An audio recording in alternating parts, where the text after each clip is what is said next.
Let's get the show on the road. Hi there. Welcome to this meeting of the Warren Astronomical Society. We are live in person at Macomb Community College, and we are virtual. We've got some people via Zoom here. I am your president, Bob Tremblay. And do we have any first timers here?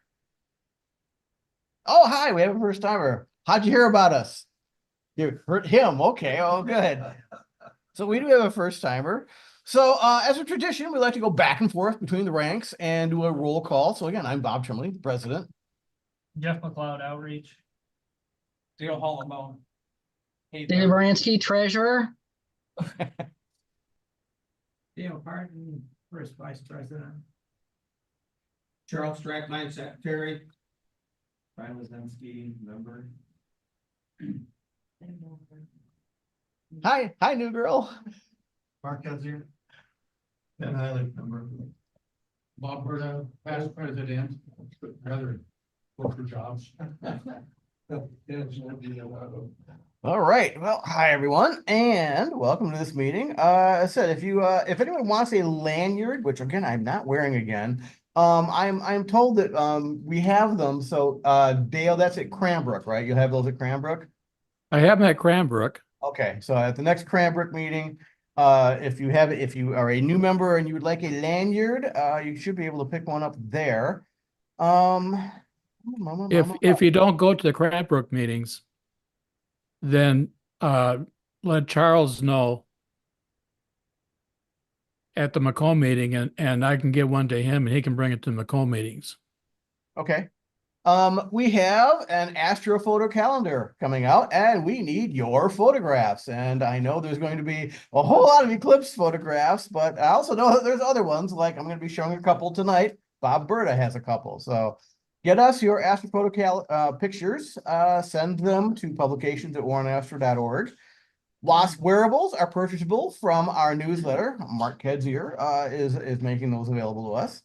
Astronomy at the Beach, our Michigan's largest free astronomy event, is going to be held at Mayberry State Park, September 20th and 21st. I plan to be there. I don't know if anybody else plans to be there. I'd appreciate it if I had a couple other people sitting at the table with me. Oh, not at the table, but I'll be there. Oh, I never see you. I see you maybe. Hi, Jeff. That's it. Yeah. That's it. GLAC meetings are held the second Monday of the month. That is the group that plans and organizes astronomy at the beach. If you're interested in helping, we could use your help this year. Charlie showed up at the last meeting. Thanks, Charlie. There's one more meeting before the event. Unfortunately, it's the same date as our next meeting, which is September 9th, because we're not meeting for Labor Day, around Labor Day. So you can tune into what's going on GLAC for planning and stuff like that on their groups.io account. It's glaac.groups.io, and you can just take a look at all the emails going back and forth between everyone there. Let's see, President's report. I was at our Perseids party. Our Perseids party was really cool. There were a lot of people there. I rarely have. It's been a long time since I've looked through a piece of telescopic equipment and just been completely blown away. But this last time I was, Mike O'Dowd brought an infrared monocular and a hydrogen alpha filter. And he was walking around to people saying, here, look at the sky in this. So I looked at the sky. I didn't look at other people. I should have. I don't know why, but I was looking at the sky. And it was just dark out, and oh my God, the sky just, the stars were everywhere. I'm like, wow, that's really cool. He says, now here, hold this filter. It was a hydrogen alpha filter up in front of it. So I did that, and I just went, wow. I could see nebula naked eye. I was shocked. The Milky Way just came into focus. I'm like, I got to do this. This is amazing. So I asked him for it. I got the specs on it. He bought the thing in 2012, and they're a little bit expensive, but there are cheaper versions of it now. Since they are IR, you have to sign a waiver saying that you won't take these things out of the country because of military use and stuff like that. But it was astounding. And for the next half an hour, I heard people all around the field going, wow, as he was showing people this thing. So that blew me away. Our picnic is Saturday, August 24th, which is the same date as our outreach or our open house.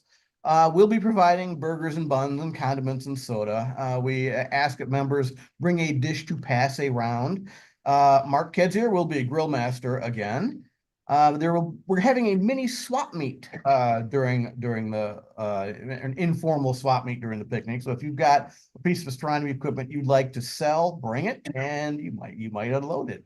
And if you want to take one of our telescopes out of the Dobb shed and home for evaluation or use, I'm sure Jeff McLeod would just love that. Not my place. Not your, okay, I'm sure Riyadh would love that. We talked about this at the last board meeting, and I announced this at the Cranbrook meeting. The board wants to know how you guys want us to spend our money. Do we want to replace the dome on Stargate Observatory, or do we want to build a new observatory on the other side of the Dobb shed with a roll-off roof? Both of them are going to require some coordination with the Metro Parks, and I've got a couple of volunteers, Charlie, and a fellow by the name of Tom Cervinak, I believe. So we've got to get you guys talking. So I will get an email between you guys, and I'm not sure what you can do, but we've got to get you guys talking. So Dale, you got anything to say? I need First- more speakers. First Vice President Dale always says he needs more speakers. I really do. He really does. All right, I'll get you some. I know I've got a ton of things I've got to do. Riyadh you are there. Hi, Riyadh. What's going on at the observatory? Yeah, as you know, and as you mentioned, we had a nice open house for the Perseid meteor shower. We also had the 8-inch refractor working, and we were bouncing around between different objects. We had probably around 40, maybe people or so throughout the night, maybe a little bit more. I was expecting actually a little more people, but I think because it started out a little bit cloudy, some people thought it was going to stay that way. We were clear all the way until somewhere around midnight or so, started to cloud up, maybe a little after. And I think we gave up by about 1:30, 2 o'clock. But it was a good evening, and we have an open house, as you mentioned, on the 24th. So not this Saturday, but the next one. This Saturday I have scouts, so but it may be cloudy and raining. But don't forget the 24th, which is the picnic and our open house. So that's all I have. Thank you. Thanks, Riyadh. Let's see, David, what is going on with Treasury? Okay, so Treasury, in the checking account, we've got $24,638. In PayPal, we've got about $400. Cash box, there's a couple of $100 there. And just to put a further comment or opinion on the Stargate. So since I'm treasurer this year, I'm the holder of the W.A.S.P checking book. I'll be more than happy to write that big check. And I would even forego any and all expenses that W.A.S.P has for the entire year, including the year-end banquet, to go for, I'll just call it Stargate 2.0. So I got the checkbook. I'll write the check. Give me a number. Well, I'm going to get the committee talking together that's going to get you that number. So awesome. That's it. Thank you. Charlie, anything to say? Well, yeah, we put the, Dale had the newsletter out on August 1st, and hopefully everybody's had a chance to look at that. And I'm interested to find out more about our direction with the either the roof to the Stargate or a new Stargate, because that would give me a direction on which way to go with that whole idea. And Dale mentions he needs speakers. That got me thinking of maybe some of the architecture with these existing observatories. That might be a good subject to get into, architecture. I don't know if we've ever had a talk about architecture, have we? I don't think so. Sounds like something good for a resident architect. Yeah. So like Dale said, if you've got an idea for a talk. That'd be my pitch to design the new one. Okay, Jeff, outreach. I've got two things here. What do you got? Upcoming or in the past? Hobby Day at Crosswinds I Marsh. told them to Go bite it. call, no, I'm nice about it. I told them to contact Lowbrows because that's really not our stomping ground. It's way out there. And the Kensington guy there, that's also way out there. Does anyone want to go to Kensington on Friday? August That can 17th. bring a it's scope. Blue Moon I Astronomy. think they've reached out to like, I asked Adrian if they reached out to any of the other clubs, because also Lowbrows is kind of closer. I don't know if they did. I don't think they usually do. I don't have anybody. I'm not doing it. So I'm gonna send them an email and say, unfortunately, we couldn't find anyone. I think I saw something go out on the glackgroups.io saying, hey, can anybody go Yeah. to this? And I don't know if anybody responded. And then we're gonna ask them for a build. No, this is Kensington. This is Kensington. It's still a metro park. Yeah. Yeah. Yeah, I wish they'd do something on this side Yeah. of Is it the the same Metro state. Park system or separate? It's the same metro park system. Yeah, but there's metro parks from the lake all the way out past Ann Arbor. Yeah. And they keep wanting to do things way out there. I mean, Connie and I went to one of these things. It took us like 2 hours to get there. I'm like, We don't get a lot of members. from Ann Arbor. Yeah. And with the construction on 96. Oh, there's bonus construction on 96. Yay. 696 to 96 and 96, yeah. So has anybody done anything? To you? Mark's the only one working these days that I know of. Gotta send me stuff if you do stuff, otherwise I don't know. I haven't done anything. I'm gearing up for the picnic. Gotta buy burgers and dogs. And then astronomy at the beach, Yeah. y'all. And then I'm gonna make another call. Well, first off, I'm gonna say a couple things that aren't my place. I'm officially, and I don't need to say this, but I'm gonna say it. I'm officially rooting for SpaceX to fail. I am no longer a fan of this gentleman. I don't think that the commercialization of space should be handled by a snake oil salesman. That is my opinion. I do not represent the W.A.S.P in that opinion, but yeah. Bring them down. I lost all respect for a certain billionaire when he said Starlink, all you astronomers can go F yourself. Yeah. It's for the greater good. Yeah. You don't get to decide Yeah. that. Yeah.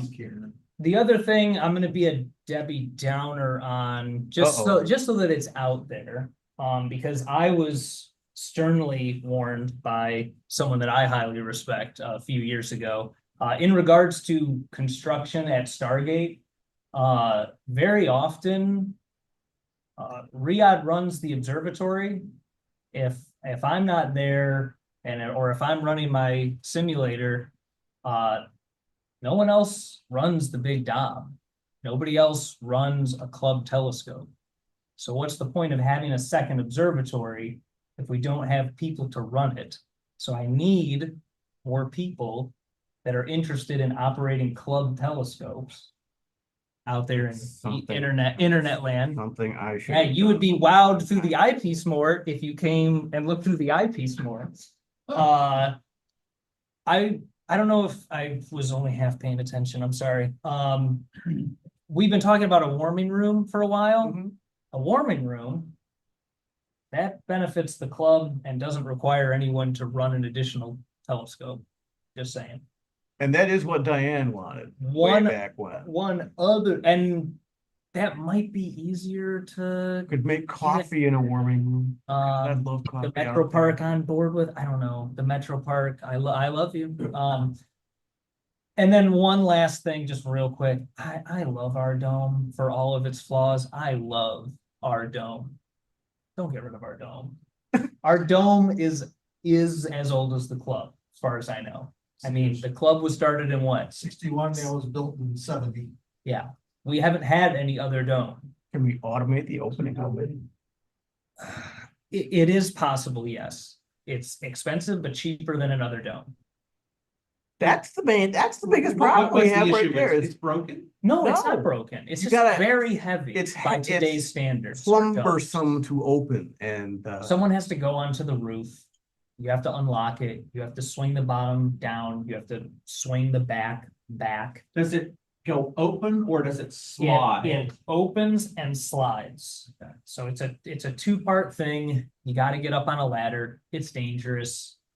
in the winter. Most of the people who get up on the roof won't bounce back from a fall off the roof very easily. What's the average age of the club members? Well, so You'd bounce more than I or Riyadh. I with it. would bounce the best, and usually I can't keep up with Riyadh. I'm tapping out at like 12:30, 12 o'clock, and Riyadh's like, I got hours of observing to do, so you go home. That's just my 2 cents. But yeah, the weirdness of how it opens makes automating it kind of interesting. There might be a way that it could be done from the inside with like a special ladder or something, and then changing the way that the locking system is. I mean, could you just Is could you just put a new sliding thing on it? I Or mean- like at this point, like get a new one that has that. Right, I mean, with enough money, you can probably do anything you want, but yeah, it's an old school, it's a steel dome. I can't remember what the estimate was on how much that thing weighs, but it's hefty. And as far as I know, it's only come off once. Yeah, I took it off. And when I was the president, they had a crane come out. It was not an easy thing to do. Didn't it blow off once? No. No, That will okay. not blow. I heard something about a Yeah. tornado way long ago. Okay, so that was apocryphal. The good news though, it now rotates. They got the motor. Yeah, and that's the thing. We spent a little bit of money. We actually got someone that volunteered, and then we Let's talk to him about automating it. I don't know. All right. Thank you. Anyway. Astronomy at the beach, please. We need a lot of help. There's different I'll be there. stuff I'm like ghosting in and out. It's at a different location, which is causing complications that, just everything's a little different than what we're used to. So we're trying to figure out if we can keep things on site. So we just need help. It's only 1 year. It's only 1 year, but I need people to run the big job if we want to have the big job there. And the big job is a huge draw for the club. But I need people to run it. I got transportation out. Some people to run table. He wants table. Okay. All right, thanks, Jeff. He should be on the committee for figuring out the what's going on at Stargate. All right, publications, but Shalia is not there, so our newsletter is up and out on our, you can access it on our website. So if you need to contact the board, you can contact us at board@warrenastro.org. David Levy is not here. I'm gonna have to contact him. He hasn't been here in 2 meetings. I don't know what's going on with him. Hope he's feeling all right. All right, so astronomy in the news. Oh wow, look at that, right on time. My exoplanet update.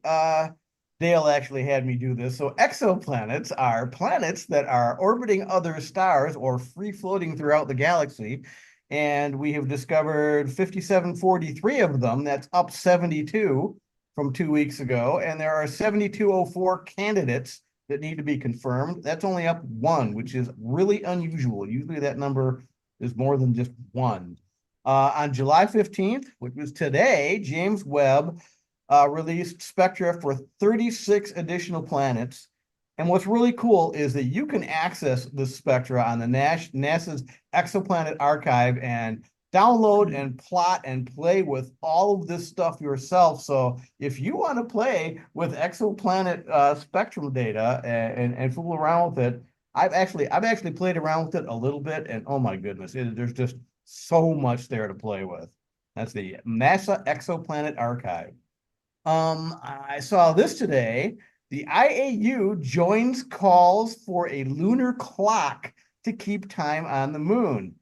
Did you guys know that time runs quicker on the surface of the moon than it does on the Earth?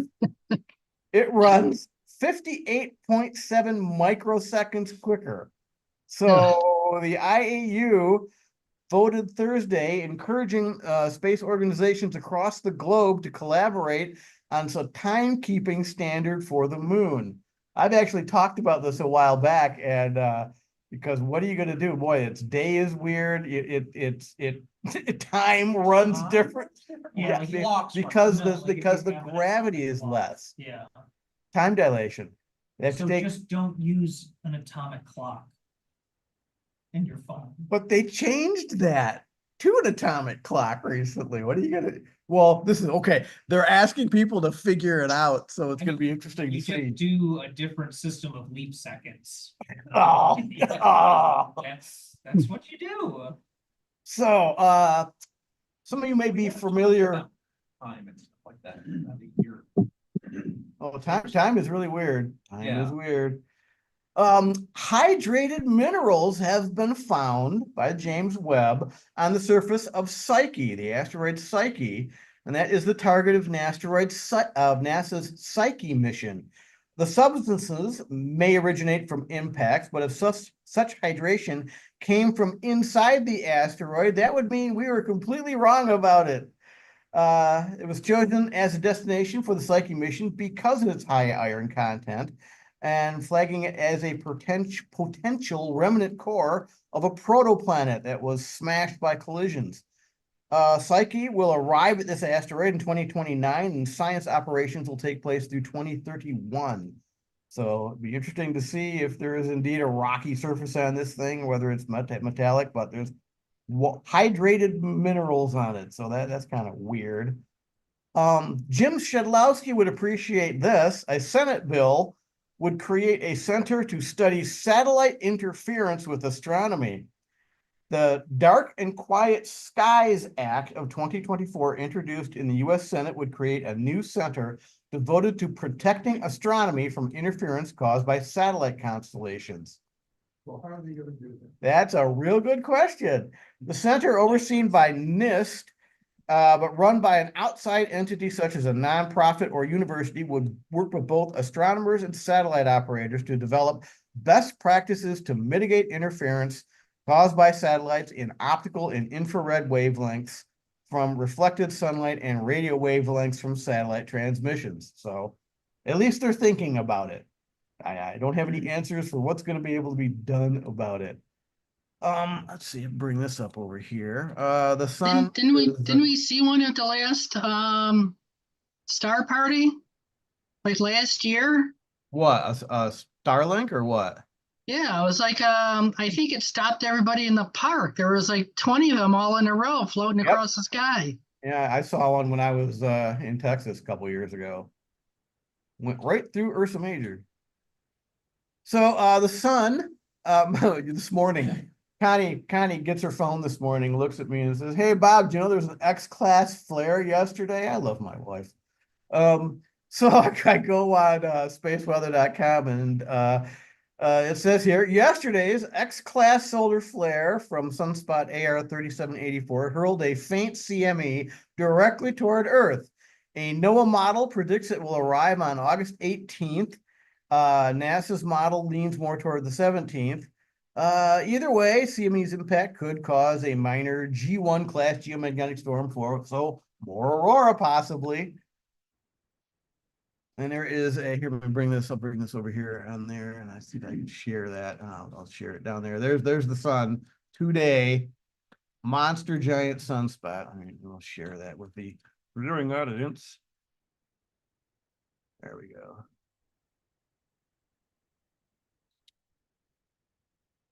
So that is the sun. That's the photosphere today. Monster sun. I'm told that is a naked eye sunspot. So if you have solar glasses, you should be able to see that, which is really cool.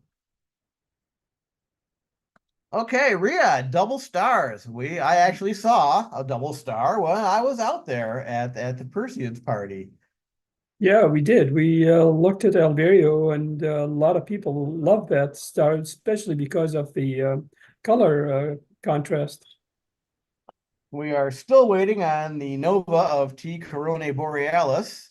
We looked for that as well. We didn't see it, and we Yeah. we continue to look for it. Oh, We I'm know sure where the it is now. astronomy, Yeah, I'm sure the astronomy news will be going crazy when that actually happens. Yeah. So if you're interested in starting a special interest group, radio, computers, technology, or whatever, do it. Go ahead. I've been grousing a while about wanting to start a light pollution one. I made small steps on that. I went on Google Map. I laid some polygons to the south of Stargate Observatory and identified areas that have light pollution. And I talked with Sally, what's her last name? I can never get it right. Sally Oy from Wayne State, and she gave me some ideas. But yeah, I would actually like to deal with the light pollution south of Stargate if that's even remotely possible. So observing reports. Anybody got observing reports? Pictures. What do you got? I don't have pictures. Well, I have a really crummy one on my phone, but woke up, Talk to the microphone. was it today? Now I'm getting my days wrong. No, it was yesterday. Today's the 15th. So I woke up really early yesterday, had my scope set up on my door wall so I could just open it up because I had to leave for work. But Jupiter, Mars in the eyepiece right next to each other. Wow. It was pretty cool. And then ruined by a Starlink going right in between them. Oh, it was great. I have really mixed feelings about it. I got a picture of that on my little cellular phone this morning. Oh, yeah. This morning, this morning they were, yesterday they were, They were still. they're close. I mean, if you wake up early and see them, they're pretty close. And then, How many degrees apart? I think the closest was like 0.3. Wow. Like half a moon. Yeah, a little bit more than half a moon, but that was at, I think, like 10 a.m. So at 5, I don't know what they were, but pretty close. Closer than a full moon. 10 a.m. here, so Right. we wouldn't be able to see it. Exactly, yeah. Gotcha, gotcha. And then I'm leaving my scope assembled, because the 20th after sunset, Saturn's gonna be another like 0.3, 0.4, something like that, away from the moon. So moon and Saturn, same eyepiece on the 20th, I believe. Yeah, lots of fun. Ooh. Junction. All right, so Bob, you have some pictures to show, so I will get those up here. So I got a question. Did anybody see the aurora like on the 12th? I didn't, but several people did from the open club. I was getting reports from the It's a open good club. low light. I went out at about 2 a.m. Jonathan King posted something. I was still up. I took the dog out. I just got too much light pollution. I have like a street lamp literally in my yard. And I couldn't see it. Hey, Dale, you still seeing the sun there shared? Yes, I am. Okay, I just wanted to make sure. Okay. This, I showed at one of the meetings before. Oh, you're screen sharing. Yeah. This is a picture I took when I was up in Snover, Michigan. Snover is up M53 about, with my home in Macomb Township, about 55 miles. And each year for the last 3 years, the Oaken Club has been having a camp out and star party up there. And it's a fabulous area. The guy that owns this place is really cool. So we might want to talk about our club, maybe picking some date to do that or weekend to do that. This picture, I forgot to bring my focal reducer to get the whole image, but this thing is phenomenal sharpness on this thing. You probably can't see it as much here, but on a regular monitor, it's just incredible resolution. Go on to the other pictures. Okay, this is, you go past, I'll come back to that. Go back to, okay, that one. Okay, this picture is up there I took. This was to my Hyperstar, which is a 8-inch Schmidt Cassegrain with optical device, which allows the image at f1.9 and a wide field. This is NGC 7380, and this is cool picture. You can see a lot of detail if you blow it up. I don't know if you can blow it up on the screen. Is that the wizard? Huh? At the Wizard? Yeah. A little bit, there's a little bit, yeah, there's a little bit, you can see it there. Anyway, that's one image I got one night. And then going back to that one, this is again a single shot. Normally you'd have to take a mosaic to get an image that wide.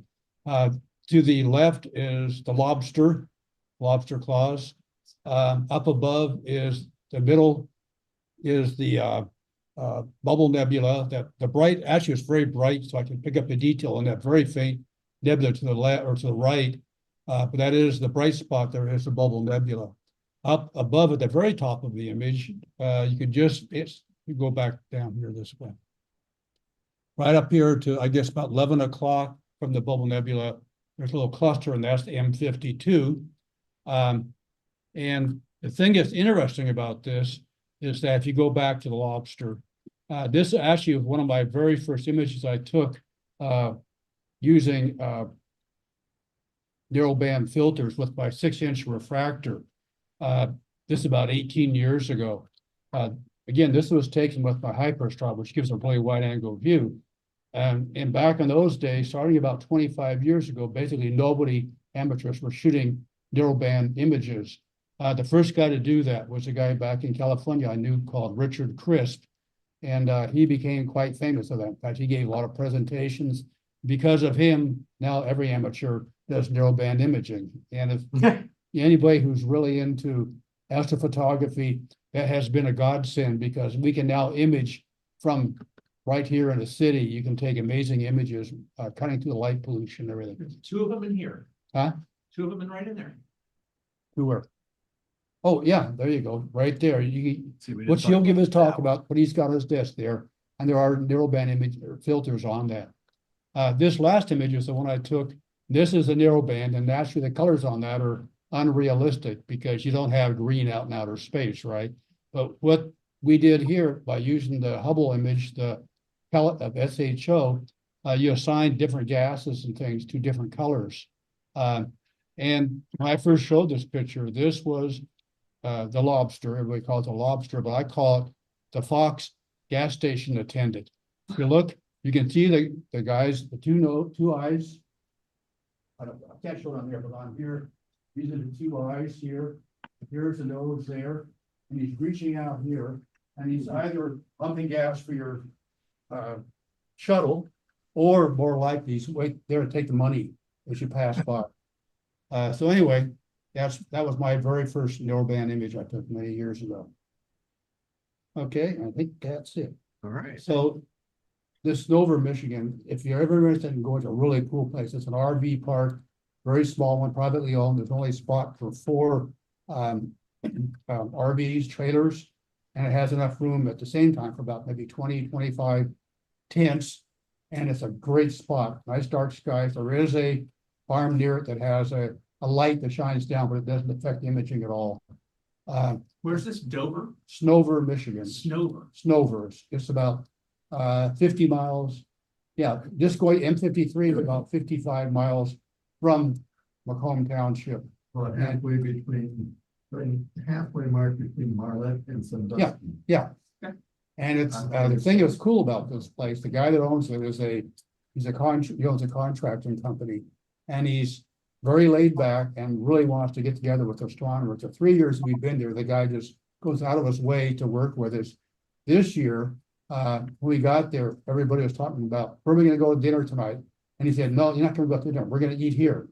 At this site, he has an incredible outdoor kitchen, you might say, with a giant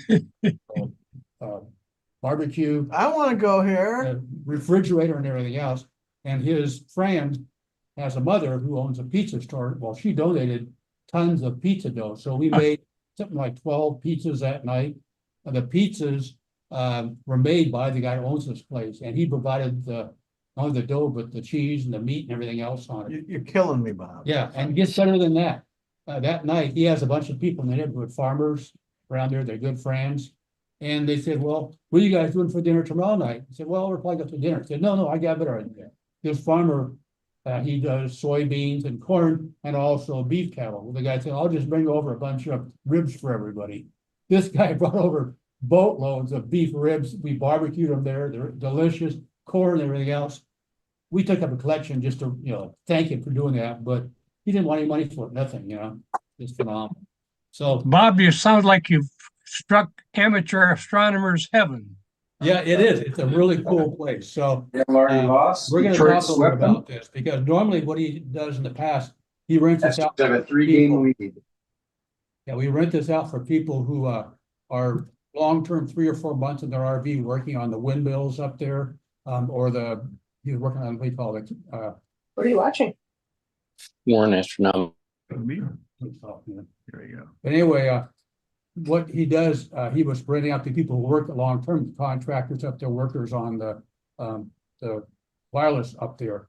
And they're not coming out because those projects are done. So now he's looking for other people to fill in. So we could do that. So we might want to start talking about that. I do know we're already have a place booked for next year. We've had such great luck up there. We're gonna go back there again in the Oakland Club. So I'd recommend highly, we may want to do the same thing. Anyway, that's it. That's cool, Bob. Thanks. All right, and it is time for our snack break, but we don't have any snacks here today. We do. Okay, so, well, 20 minutes then. Why don't we reconvene at, we'll just do 8 o'clock straight up. And so go ahead and take a break, get a bio, get some coffee, get a drink, and we'll meet back at 8 o'clock. And we do have snacks here. So,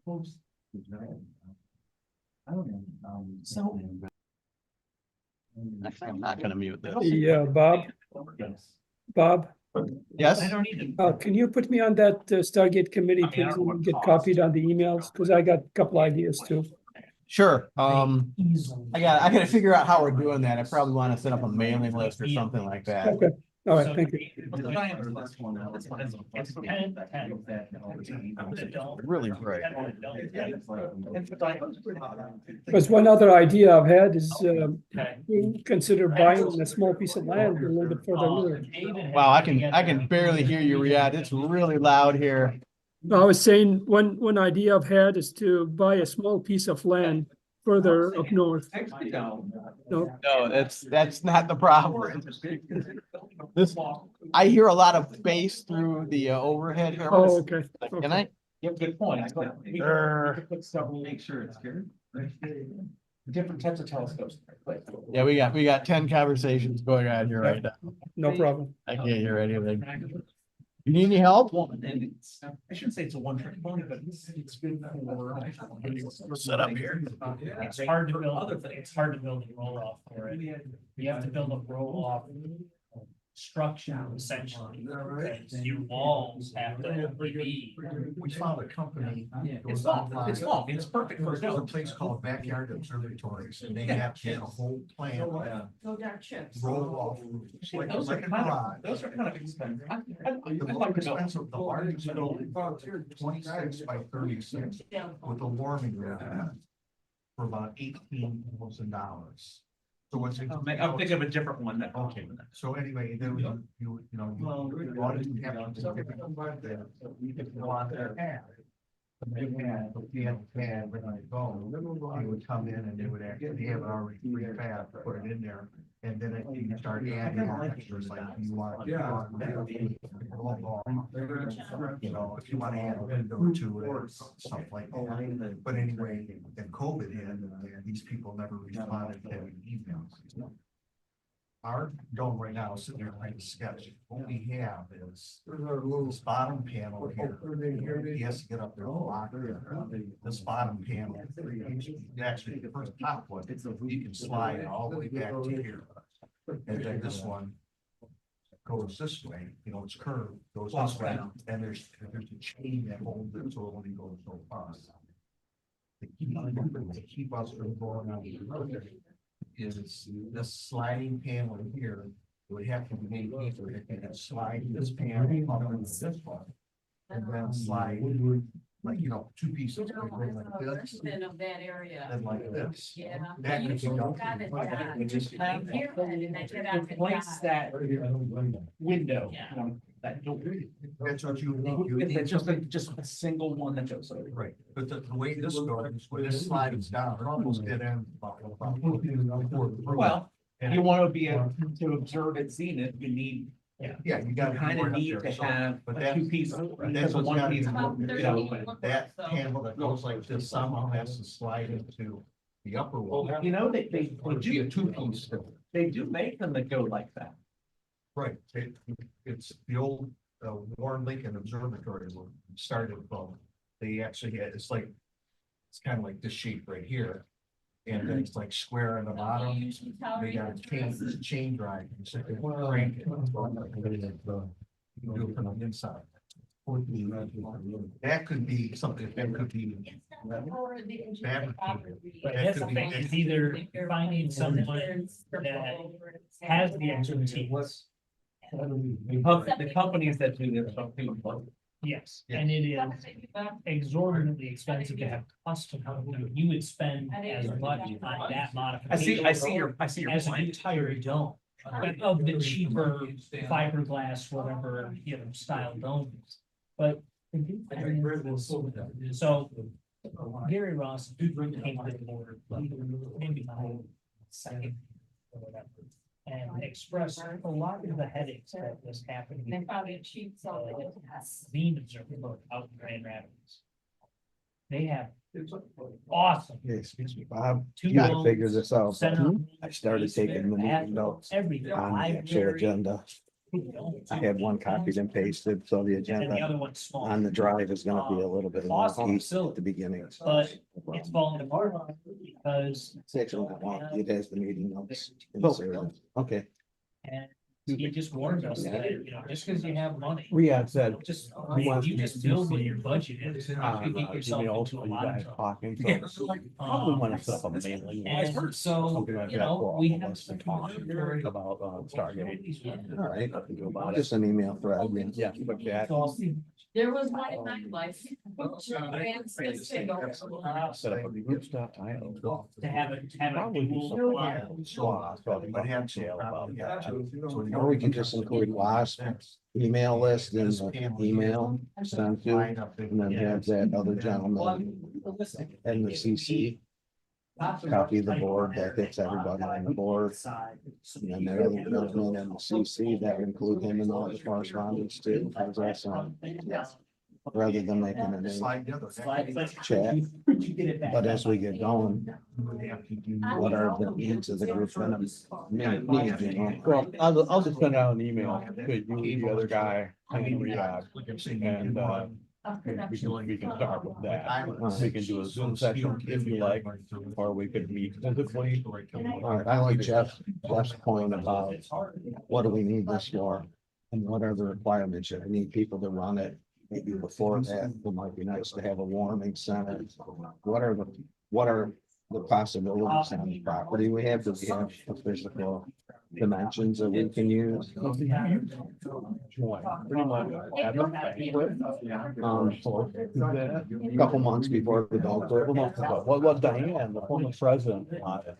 Oh, you wouldn't even seen Diane, the former president. No, Oh would have been here the whole time. Fantastic. She was fourth degree weapon was. One of the things she wanted on the way out was she did want another room, like a wine room or something, because the biggest problem we have, several of us older folk have there is we're just speaking only out there. They wanted a warming room and maybe someplace to. That's kept me from going out there. Chill. I have a problem with hot and cold. So I eventually stayed home. But if there was a warming center, I could kind of hang out in, have coffee, then go out and view the stars. That would be ideal. How much room would we have? Who do we talk to about that? I have questions like that. I just need some connections. I can start that dialogue with the people at the Metro Parks. I speak architect with sketches and conventions and reading. What we need. Needing. Yeah, there's different ordinances or directions, property side. There may be not ordinances that has to do do with the city, but there's I regulations. I know the Metro Park is gonna. These other ones, they're like off the border, I can set them up. Is that owned by the county or the state? I think the Metro Parks are county. No, I'm really not. Big, long. I'm not sure either. They consolidated them recently. Like Belle Isle was a metro park, I think. I think it's state actually, because Belle Isle's now run by the state. First time I was there was at, the vet thing at. Yeah, First time I ever been there. I love Belle Isle. How's the light pollution on Belle Isle? Yeah, well, you got Detroit. Right. It's not bad once. But it's still. I've really got no area at my house to do anything. That street light right in the front of my house. They brought it over to his house. And then, well, right there.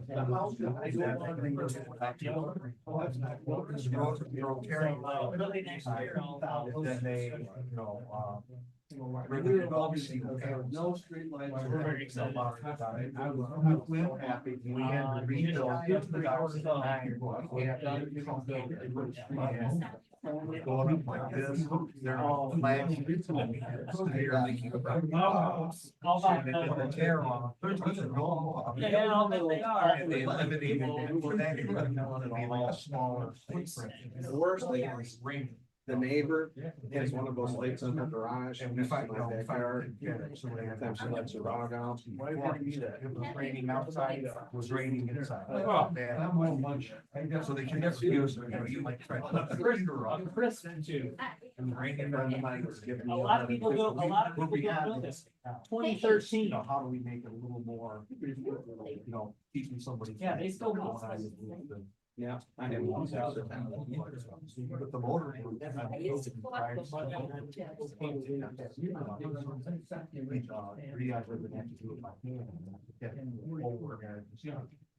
about 60 miles. Those project things. Oh, thank you. The Automating it and adding software. So automating it. That's part of the first step. Very angry star. We are meeting. 3 years.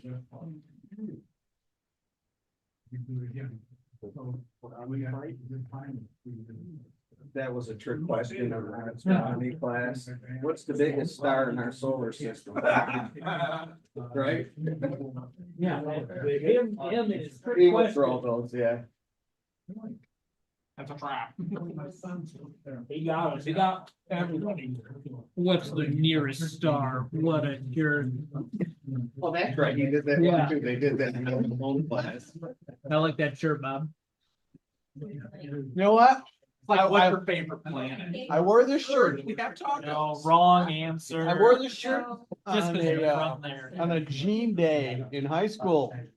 And I got shoved into a locker because of it. Was it red? No, do not wear the red shirt. I'm true story. I was such a geek in high school. Oh my God. But now that's a badge of honor. That's right. Ain't nobody shoving me into a I locker know now. the geeks today, they don't know how good they got it. The jocks are the ones that are bullied. You know what, for all of the hassling that I took for liking science fiction and fantasy, what is one of the biggest genres on TVs and movies today? The geeks won. Yeah. The meek shall inherit the earth. The rest of us are going to the stars.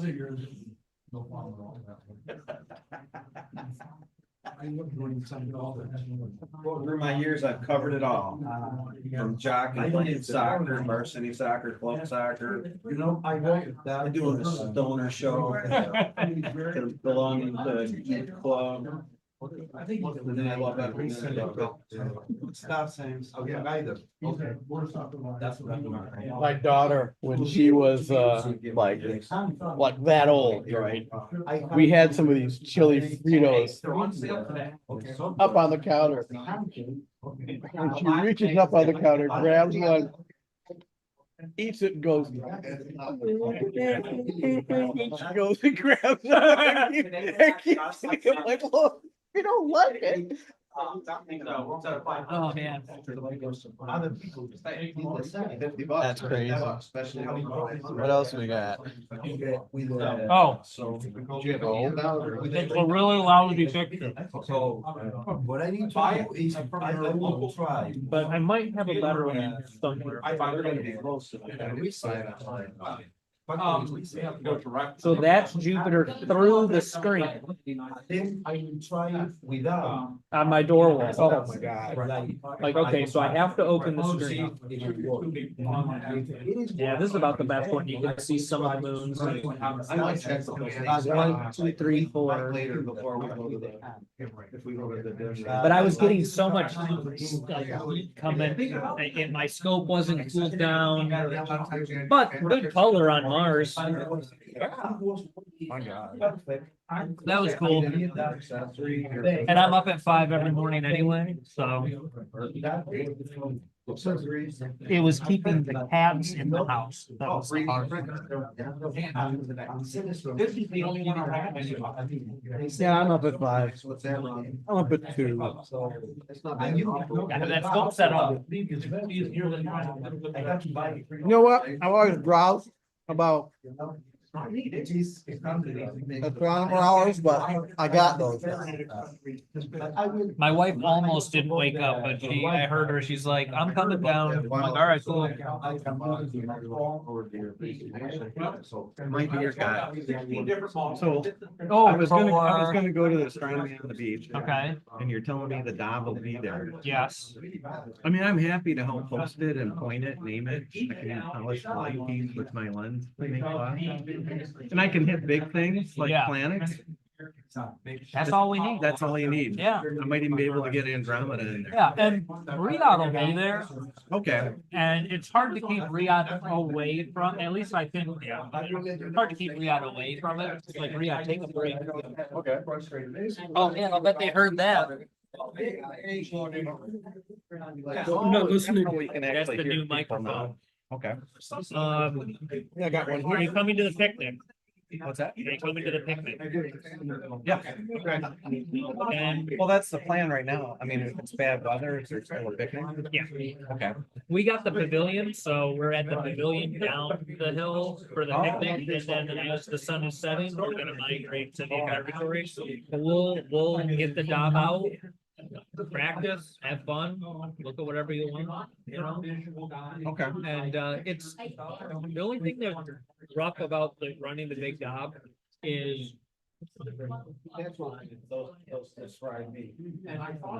pretty good, huh? Yeah, crazy. You gotta keep aiming it, yeah. Yeah, pretty good, huh? All right. Next. So what it needs is it needs the new Astro Hopper smartphone attachment. So you don't have to look. So then I can just keep looking at my Astro Hopper app, as long as there's 5G signal, it works pretty good, but. I mean, I've run it enough that during certain times of the night, I can just do this. Every 2 or 3 people, depending on how fast they're moving. If you don't hear an ooh or an ah, it's out of the scope. But now, you said astronomy on the beach is 2 nights. Yes. Yeah, Friday Friday, and Saturday. Saturday. Friday night and Saturday. And Saturday. Can I just do one night? Yes. Okay. Yeah, you're helping me. I'm not gonna tell you, this isn't a Okay. job. I'm not gonna tell you, you have to be here. No, I gotta coordinate. I'll send you a message. 5-minute warning. Emails on the newsletter, right? I'll send you a I'm message. all over the place. If you send it to info, then we all get it. You send it to the info, board, outreach. Okay. Any of those I will see. But you'd prefer I just send it to info, so then the group is aware. It's nice to send it to info, then we all see it. And you don't have to forward it to 10 people. Well, The problem is you also don't know when somebody replies to. that does happen. But if you're saying like, hey, Jeff, you're right, 10 people know you're talking to me. You know? Yeah. So I'm gonna start getting, problem is our driver doesn't do email. So I have to call him, make sure that he's still on board, but I know he's still on board. And so, yeah, I'm gonna start coordinating and getting the list together of who's available. I try to put together some sort of loose schedule, but ultimately, it's up to you guys, you know, if like, I think it's a lot easier to not have to run the thing the entire night, because that. Yeah, it's nice to have can other get- people Yeah, that well, and I share the want you load. guys to enjoy the event, if you just get stuck behind your dog. The other thing I'll say as a piece of advice, is early in the evening, planets will be the only thing you can see, so you'll get onto Saturn, and it is very hard to move that scope off of Saturn, because you have a line of people that are like, well, I want to see Saturn, and you have to, at some point, if Riyadh's not willing to do it or whatever, you have to say, I'm sorry, this scope is built for the Andromeda Galaxy or 113. It's not made for Saturn. We have to move. And you just gotta move it, and then you'll be thankful that you did. I've seen that scope stuck on the moon all night. It's like, why are you looking at the moon? This monster scope, you're obliterating people's night vision. Oh my gosh, it was nice to look at it because of the 2-inch eyepiece. And when I looked at the moon, that was the most eye-pull image of the moon I've ever seen. I've never seen so much of the moon at once, that magnitude. Yeah. With that much detail, it was luxury. It's a big. It was a very luxurious look. And with then you that never eyepiece. saw anything the rest of the night. Probably not. I was worried about burning my retina a little bit, but. Right. You were right in that thing. All right, I'll figure out which night I can get to, and I'll send an email to the. Awesome. Greatly appreciated. Yeah, come out to the picnic.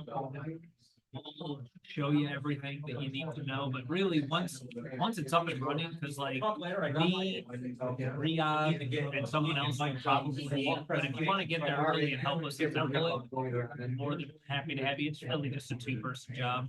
But once it's assembled and you're on a target, it's pretty easy, and it is the most satisfying scope to run because you are the big man on campus. Like I don't think there'll be a bigger scope there. The dog? Yeah. There's a lot. There is a line, and everyone thinks it's yours, so you get to be like, yeah, it's actually not mine. $5. Yeah. $5. I mean, people I'm selling a 20-inch if you want one almost almost as big. Mine's People- motorized and computerized. people don't know what you're looking at. They stand in line to look through that telescope, no matter what it is. Yeah, it And is. people who biggest do one. know what they're looking at also stay in line And because it is worth standing in line for, Yeah. because the image is that good. So It was definitely better than any other scope I could see there. I'll probably stand. That's probably a little tight for me. Want to mic me up? Yeah. Well, mic it right there. So all you have to do is stand there. So where's the actual microphone? On this side? Gonna do a mic check, see how it works here. Meet Dale or Dale partner, Dale Teamy. Too many Dales. We do. I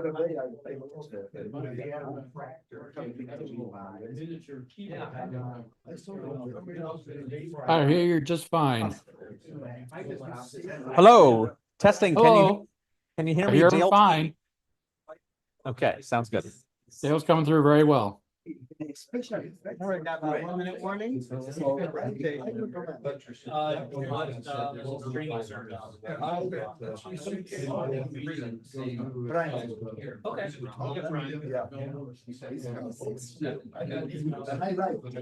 So to advance slides and so forth, click, scroll. Now, is it going to show me and the presentation or just me? How's it go? Like, how's it look? I don't know.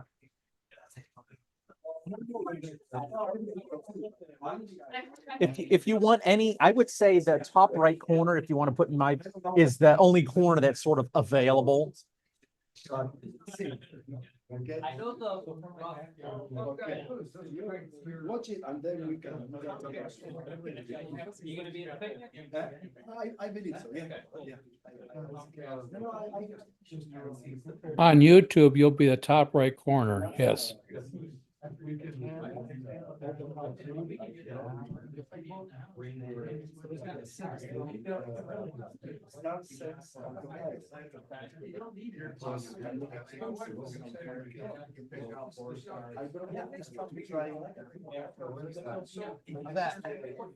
Still wore a green shirt, so I'm like hidden, right? It's funny when I do Zoom sessions with the VO, my cat will be on there, and there's a cat shape and it's cut out. I don't know why it happened. All right, 8 o'clock. What time?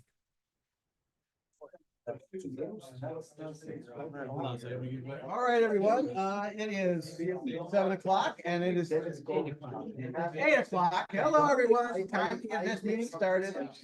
Our feature presentation.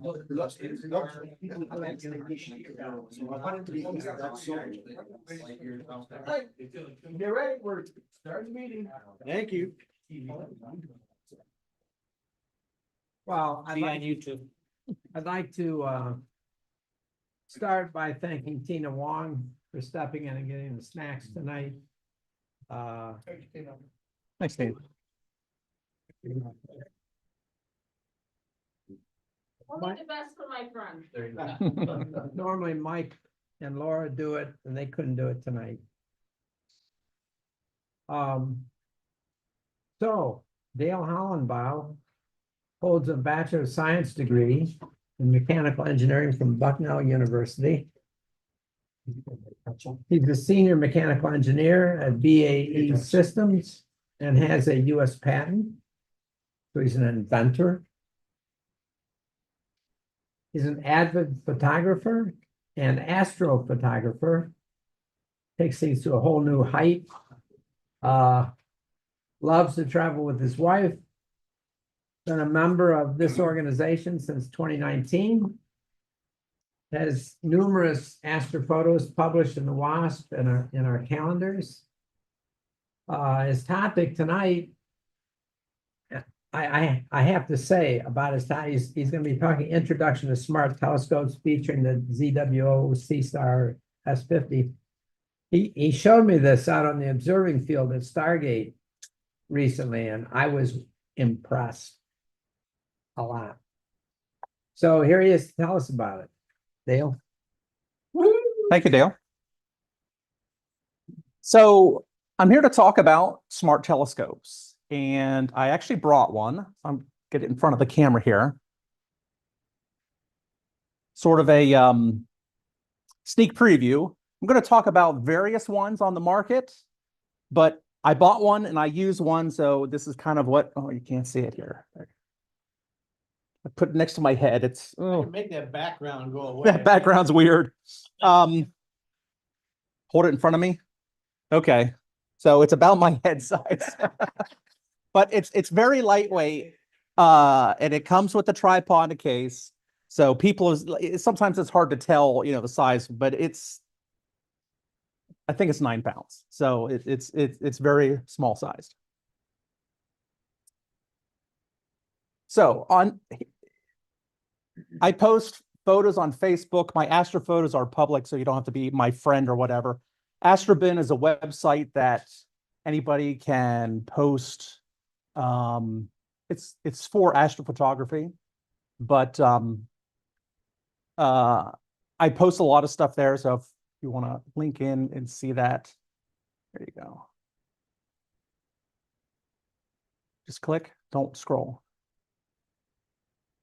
So what makes a smart telescope different than a regular telescope? What makes it smart?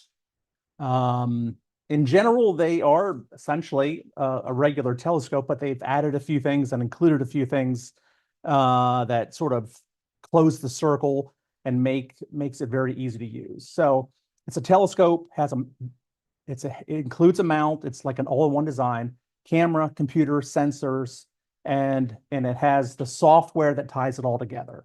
So all of these work with your cell phone or your tablet. And all of these smart telescopes, they all have their own app. Each company develops their own for each product, but there's a lot of similarities. We'll talk about that. So here's some more aspects. So in general, they're not for visual use. There's one exception with that, and that's with a big asterisk. It's not really quite visual, but this is for electronically assisted astronomy and astrophotography. But people also do science with these things. They're small. In general, mostly of them are small, but these are great tools for outreach. Here's some of the steps. You set it up, turn it on, connect it to the software, and say, what do you want to look at? And it goes and it automatically finds it and say, take a picture. I'm slightly oversimplifying it, but not by very much. These things are extremely easy to use. They're computerized and they have a motorized go-to mount. It has built-in targets, tens of thousands of targets you can choose from. Camera will take images, it plate solves and refines what it's looking at, and if it's slightly off, it'll move, it'll find it. Most of them have autofocus. There's a few that are manual, but most of them automatically focus for you. And they will live stack an image. So if you're unfamiliar with live stacking is when in astrophotography, when you take a photo, you'll have a significant amount of noise. Long exposure photos typically add, there's inherent noise in the sensor. So if you take two photos and sort of in software stack them one on top of another, you've increased your signal to noise and you reduce the noise level. So imagine. Explain what the noise is. Noise, digital noise. So camera sensors are essentially devices that turn photons into electrons, if you want. But pixels, sometimes you'll have pixels that are slightly different electrical potential. So slightly hotter than others, slightly cooler than others. So visually, I'll show you some photos here of what noise looks like. But the longer you can image something and using the software, it'll just automatically stack. And just over time, these images will just get brighter and sharper and more defined. I shouldn't say sharper, but more defined. And you'll just be able to see the image and the noise will go away the longer that you view them. Some targets that are very bright, you don't need that much time. Some dimmer targets, you'll need more time on them. So it all depends. So after the session, you can share the image that you've gotten with the live stack, or you can, if you want to post-process it and make it better, you can do that on your phone, or you can even export the files or restack them internally and you get better quality. And some people go way beyond what I do. Wait a minute, when you post-process it using their app You can, on the phone? yes, Wow. limited on the app, and other apps might have more. I've done a lot of research on every single model available today. What I haven't done is actually use them other than mine. So I haven't used these other software. So I can't speak to exactly how good or poor other softwares are, but I'll sort of go in what I like about this, and they all have their pros and cons. Talk about AI a little bit here. There is some limited AI, like noise reduction. So, that's a big buzzword nowadays, but yeah. All right. Most of them are small. Even the largest one is only 28 pounds. I think the tripod for that's about 10. I think overall it's about 40 pounds, and that's the largest. The one I have here, I believe, is 8. Telescopes. There are 16 different ones I'm going to talk about now. 9 are refractors, 6 are Newtonians, and 1 is something called a Rossum. I'll talk about that. With one exception, the mounts, all of them use a motorized alt-az mount. Altitude azimuth. That means left, right, up, down. That's different than an equatorial mount, which is typically used by professional astrophotographers. So there are some differences, pros and cons with that. Most of these include a tripod. Some of them don't, and you have to pay extra for that. All of them have cameras and sensors built inside. Every single one of them uses Sony CMOS color sensors. These all tend to be the small, what we call planetary sensors, very small chips. Professional astrophotographers tend to use much larger sensors, which cost, some of the cameras cost 4 and 5 times what this whole entire telescope costs. So bear that in mind. They range from 1.3 megapixels. The highest currently is 12.5, but that's likely to change. Almost all of them included an embedded computer. These things are small circuitry built inside to run the app, control the Wi-Fi, Bluetooth, and it combined with your phone and sensors, which we'll talk about here, enable it to run everything, the mount, the camera, the sensors, the control, the post-processing, everything, stacking.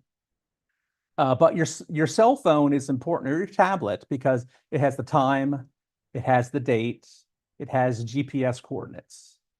So that data gets fed to the computer on the smart telescope, and those are used to determine where you are on the Earth, which helps it align for when it first, its first guess of where to find your target that you'd like to look at. So, yeah. Why does something include a hygrometer? Hygrometer. So, dew control. Some of them have a dew shield. Some of them have a dew heater. Dew will form if the humidity is too high, or if the humidity is a normal level and the temperature is low, whatever, there's factors there. So this one in particular includes a small dew heater band. It does not have a hygrometer. It just turns it on, and you can turn it on or off. Some of them, to conserve power, only turn it on if the dew point is within a certain range. One of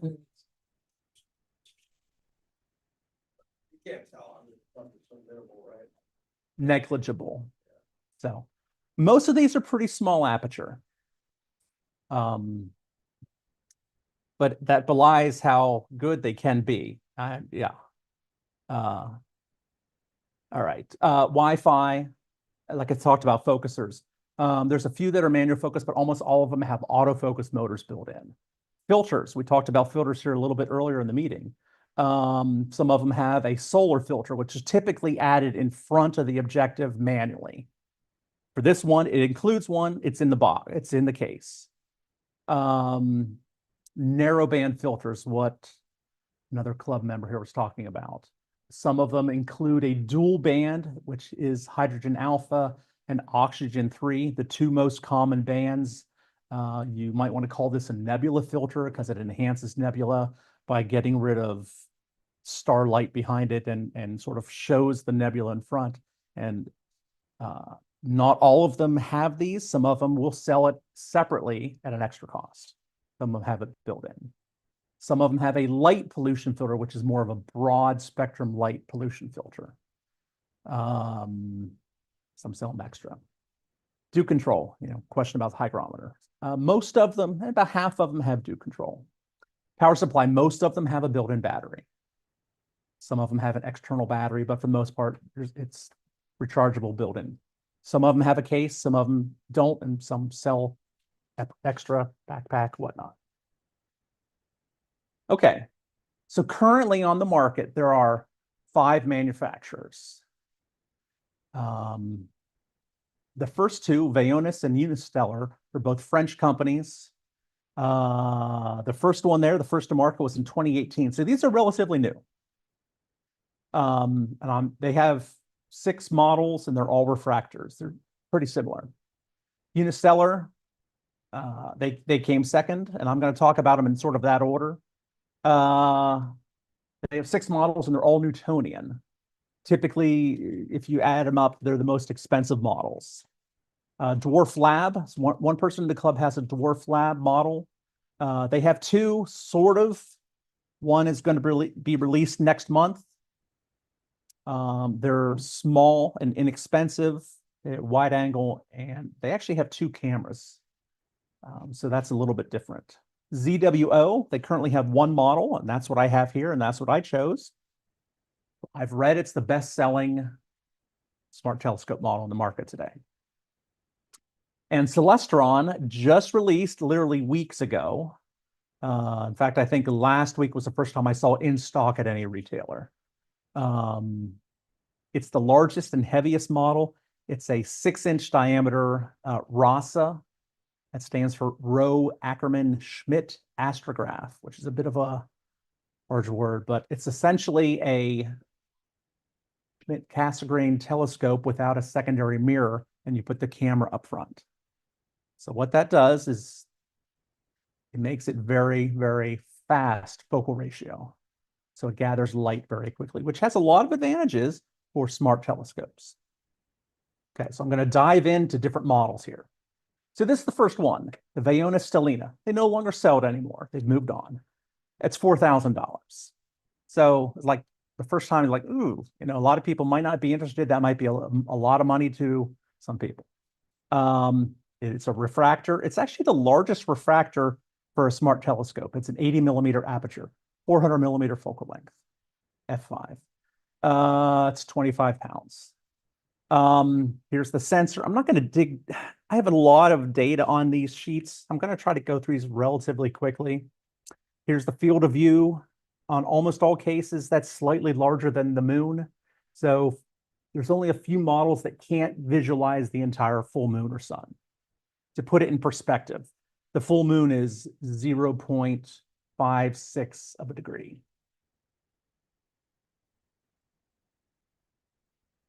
Okay, it includes a tripod.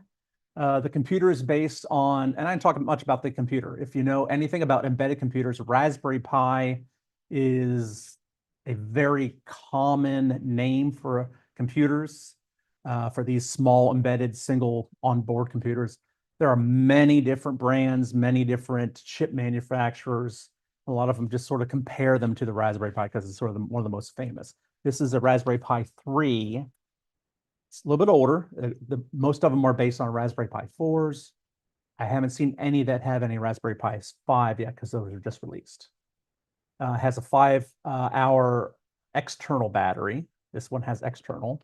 Does have a Duke heater. Does include dust cover. But if you want to buy a case, it's $329 extra. They sell a backpack for $199. Solar filter, an extra $200. They don't offer a narrowband. It does have a built-in a general light pollution filter. One thing that this has that none of the other ones have is a field derotator. I'll talk more about that in detail later. Their second model came out in 2021. They've also discontinued this because they have newer ones, but they have a line of these Vesperas. It's $1,500, so it's a lot cheaper. It's still a refractor, but it's a 50 millimeter aperture, which is you're gonna see that pretty common. It's a 200 millimeter focal length f4. It has a newer sensor, IMX 462. That's a very popular planetary sensor. If you don't know, refractors, there are different styles of refractors. There's achromats, which have, let's call it cheaper glass, and there's apochromatic refractors, which tend to have higher quality glass. It's the combination of different types of elements, and what makes an apochromatic different is, in the end, is the quality of the colors and how much chromatic aberration. So do you have color fringing or not? So you want to have, for astrophotography in general, you want to have an apochromatic refractor. This is a quadruplet, meaning 4 lenses. FPL 52, if you're familiar with glass, it's decent, but it's not the top quality. Does have a tripod, use a Raspberry 4, 10 gigs of internal memory, 4-hour runtime. You can buy the hygrometer separately and it goes up into the objective, and that essentially enables the build and do controller. So that's sort of a, Should have been included. a money grab. Let's Yeah. call it a money grab. So some people might not need it. If you're in the desert or whatever, you know, it might not be an issue for you, but Michigan it is. No cases included. Solar filter is extra. They charge quite a bit for their dual band filter. I think that's a lot, $400. Doesn't have a light pollution filter, but you can get one for $229 extra. And Vaonis has an interesting mode that it can take larger images than the native field of view of its sensor using mosaics. And I'll talk a little bit about more of that later. Okay. This is a limited edition model. It's pretty much like the Vespera, but it's a little bit more money and they have a larger image sensor. It's kind of, it was unusual because they released it late in 2023. They sold their 200 models out, and then like a month later, they released a new model. So people felt a little bit slighted. However, I think it's interesting because I do really like the IMX 585 sensor. Otherwise, it has a premium tripod, but it's not that much different. It's only $450 more. So they've replaced the Vespera then with the Vespera 2, which is the current model. That's actually a pretty good model. There's not a whole lot of difference, same design. It's still 50mm aperture, but instead of a 200mm focal length, it's now a 250mm focal length. So it's f5.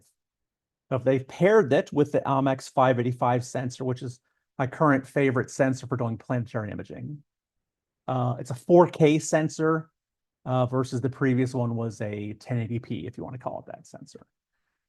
Same pixel size, which is important for noise levels and sensitivity of light, and there's a lot of nuances there. They did not include a tripod with this. Basically, you can use your old one if you had the previous model, or they'll sell one for $100. A lot of these other things are pretty much the same as the previous Vespera. They have a Pro model. It's almost twice as much. The main difference is it uses a newer sensor, IMX 676. It's a square sensor. It's actually the highest megapixel sensor of any of the smart telescopes currently. But it uses smaller pixels, so less light can get to the pixels at a time. So in general, you need to image longer to get a good photo. So at first, I really thought this was pretty nice, and I was interested, like, well, I'm curious to see that. But anecdotally, I've kind of read people's like, I'm finding I need more hours to get good images. That being said, here's a sample image, pretty good. So it can take nice photos. You just need to image a little bit longer. Same computer, has more memory, a little bit bigger battery. It does have the hygrometer built in. It does include the hard case, but they still charge extra for the filters. Supposedly it has the ability to do auto calibration for darks. Not really much of an issue because noise is random. These aren't cooled cameras, so your dark level changes with temperature. That might not have as much benefit as it sounds. So here's this mosaic mode that they offer. So the picture you see here on the screen is sort of an unprocessed version. Someone took all the files and extracted them and plotted them on the screen there. And what it does is the telescope will sort of, as you can see here, sort of goes around and takes various photos to make something larger. But when it processes it internally, you're not going to see any of that stuff. It'll normalize all those lines and bring the background level to a constant level. And it just simply looks like a larger version of the thing. So that gives the ability to image larger things or wider fields of view. The main cost is it takes a lot more time. So imagine if it's 4 times as big, well, you're going to need 4 times as much data. Instead of 1 hour, you need 4 hours. Instead of 4 hours, you need 16 hours, whatever. That being said, it does give you the ability for large objects. Andromeda Galaxy, for instance, most of them, there's only one model, I think, that can image the Andromeda in its entirety. It's big. So larger nebulas, wider fields of view. So the maximum field of view is 4 times the sensor size. And on this particular app, you can sort of narrow that down a little bit. You can sort of kind of like crop in and say, okay, this is how big I want. Here's the sensor, but I want this size, go, and let it run. So yeah. This is the last model that Vaonis sells. It is very different than any other type of smart telescope. It's almost not a smart telescope because it's so many things are different than a regular one. It's almost like an enhancement for your smartphone. So it doesn't have a mount. And it doesn't have a motorized mount. It doesn't do go-to. It's all manual. You sort of dock your phone, and it only works with 4 or 5 different phone models: iPhone, Samsung, and I think Pixel, and only the latest versions. You dock your phone, and then it has a refractor and a little 30mm aperture there, and it will magnify the image 25 times. But it doesn't track, and its ability to take photos and long exposures is limited due to the motion, the rotation of the Earth. So it is, however, the cheapest. It goes as cheap as $249. So it does have some benefit, but yeah. So here's the 4 packs, $250. It doesn't even include a tripod, $50 extra for a tripod. You want the solar filter, which I think for this particular model is worth it.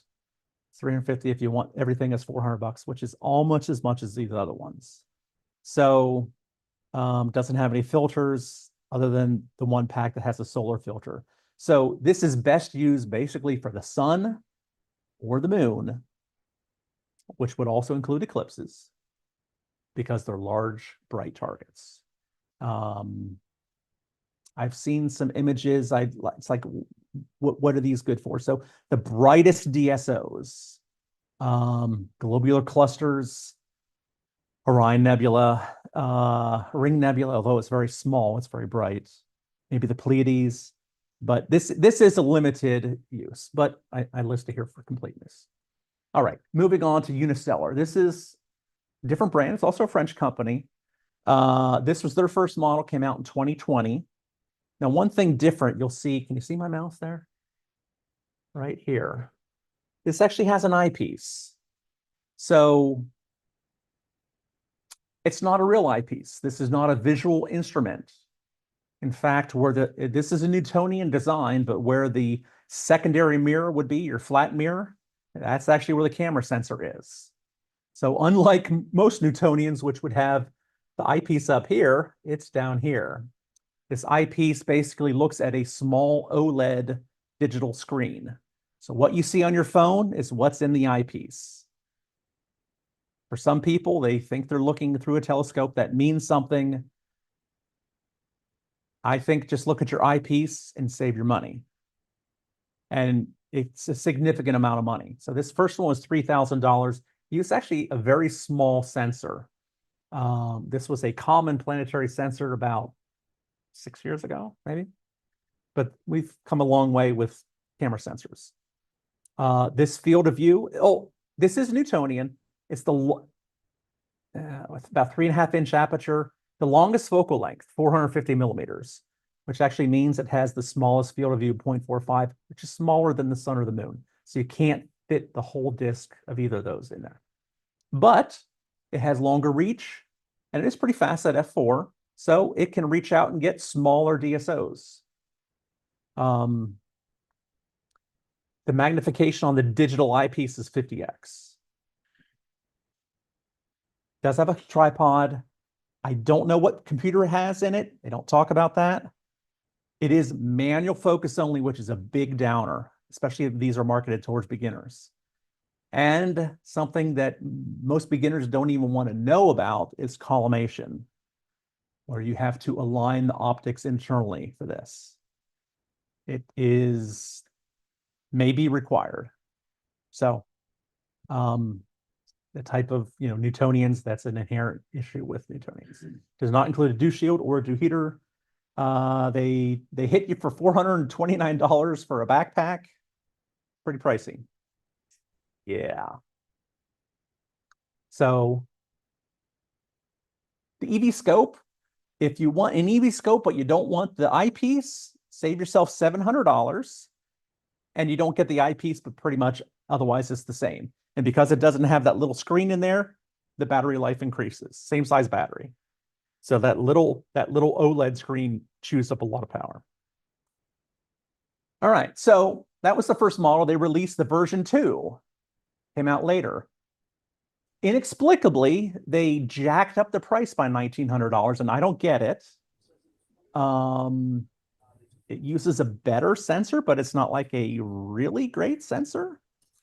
And they do something that no one else does, and I'm not sure why they do it, but they upsample the image. So the native resolution is 4 megapixels, but they up it to 7.7, so they are interpolating. Maybe they're doing some dithering because they take a lot of photos. There is some science behind that. But their premium model upsamples it to higher, so they can claim higher megapixels. The lower level model, they don't upsample as much. No one else does that. So otherwise, it's pretty similar in the nature of what it does. It's the same size, same field of view, and so forth. Its version without the eyepiece saves you, what was the difference there? $1,400. So that they're charging you $1,400 extra to have the built-in eyepiece, which is the same as on your screen. Yeah. I think, in my opinion, this company is probably the least attractive for stuff, but it does have the longest focal length. Here's their latest model. It's called the Odyssey. What this one has that the other one doesn't, it's a Newtonian reflector. It's very similar. It's a little bit smaller, 85 millimeter with a 320 millimeter focal length, slightly faster. Has a newer sensor, but it's extremely tiny pixels. So the amount of light gathering capability is strained and need longer. It's higher resolution, but you need longer imaging time. However, you don't have to collimate it, and it does have autofocus, which are huge bonuses. How much was the cost of that? I forgot. Yeah, 2,300 maybe. So Should be able to mouse wheel back up. Mouse wheel back up. Maybe back. It doesn't matter. The hard case is $300 for back. It's actually not a hard case; it's a backpack. So, and they do sell a pro model, which is $4,000.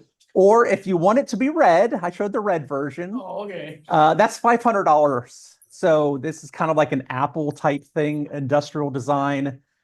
If you want it red, it's $500 extra. It's not glow in the dark. Yeah. All right. So those first two companies of the two, I think the W.A.S.P are selling better. Although I think I saw the Unistellar at Sam's Club last time I was there. I'm not sure. Discontinued? Yeah. I know somebody that got one of them. Okay, so I'm going to talk about their new model, but they announced their new model and they stopped building the first one. It's like you'd think they would still build it because people might be still interested, but apparently they stopped making them. The new one's coming out next month. That's 2 slides down. So it's $459, so way cheaper than these other ones. It's very small. It's other than that Hestia model, which is sort of the smartphone enhancer. This is very, I think I have the weight on the next one. So it has a telephoto lens and then a wide aperture lens. So for the telephoto, it's 100 millimeter focal length. So it's still actually on the wide angle. It's pretty wide. The other one is a 6.8 millimeter focal length. So like Milky Way, entire night image, night sky wide. I'm not exactly certain what the wide is used for, whether they helps it define stuff, or if I think you can do some video maybe for, I'm not sure. I'm not sure what the wide's used for. It also has the IMX415 sensor, which is extremely small pixels. The IMX307 on the wide camera, that's 1080p. Does include a tripod. It's not a Raspberry Pi. It actually uses something called a rock chip. This is interesting because this is the same one used in the Seestar. It's slightly slower than a Raspberry Pi 4, but it's cheaper. The CSO ASI Air Mini, which is a little computer you can get for a traditional astrophotography rig, is based on this exact processor. The batteries are interchangeable, but they only run 3 hours. You can buy a spare battery and swap it. It does not have a dew heater. It does include a case. The solar filters, they're far cheaper than any of these other ones previously. It's only $40. You do need to have an adapter, which you can sort of see here. A little plastic thing for a filter there. Interestingly, this does allow for equatorial mode officially. It's the only one I know of officially that it supports equatorial mode. If you put it in an equatorial mount, it will do it that way. Okay, so Dwarf 3 is what's replacing the Dwarf 2. I couldn't find any information about the Dwarf 1. Maybe that's like 6 up instead of 7 up. I don't know. But presumably they had a Dwarf 1 at one time. But the Dwarf 3 is same form factor, similar, does use a different sensor. The pixel size has increased, which I think is a better choice. The focal length one from 100 to 150, which I think is also a good move for them. And from what I've read, the software is better and has more options, but it's not yet released, so we don't know. It should. They say the pre-orders will be shipping hopefully by the end of September, so about a month away. It's $499, which I think is really in a good price point for these, which is, oh, okay, well, I got another slide here. I'm ready to move on here. It's a faster chip. I believe based on the spec, it's this RK3582. So for those who are geeks, they might know what that is, but it's faster than a Raspberry Pi 4. Has an internal battery. It's 10-hour runtimes. You don't need to swap it during the night. Does include the solar filter and has a built-in dual band narrowband filter because they're extremely useful. It also is supposed to have mosaic mode too, in addition to EQ mode supported. So finally, getting around to what I actually purchased and what I bought because I like this one, is the ZWO Seestar S50. So it's also $500. It's one of the smallest and lightest scopes. It's actually 6.6 pounds. That doesn't include the tripod weight. It's only 10 inches long. It's an apochromatic triplet refractor. They didn't tell us what kind of glass it is, but in parlance with telescope manufacturers, if they don't tell you, that means it's not the best. And for $500, it's not the best. It's a 50mm aperture, which is very similar to a number of these other ones. It has a 250mm focal length f5, which is actually it's the same as the Vespera 2 and Vespera Pro. So it's similar to other ones. I think it's a decent size for their first outing. It does use a little bit of an older sensor. It is a 1080p sensor, 2 megapixel, but I think the pixel size and the noise level of this sensor, even though it's a generation and a half old, I did some Googling and I think these sensors are available for under $17 a piece.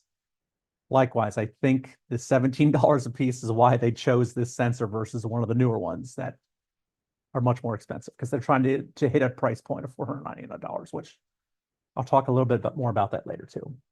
Field of view, 0.7 on the smaller side, meaning you can get a full sun or moon in it. Does include a tripod. It is based on this rock chip, which is similar to what the Dwarf 2 has, and the ZWO ASI Air Mini version. Internal battery, 6-hour runtime. It does have a dew heater. It does include the case. Well, it won't show up. Go down if you use the dew heater. Yes. Energy is not free.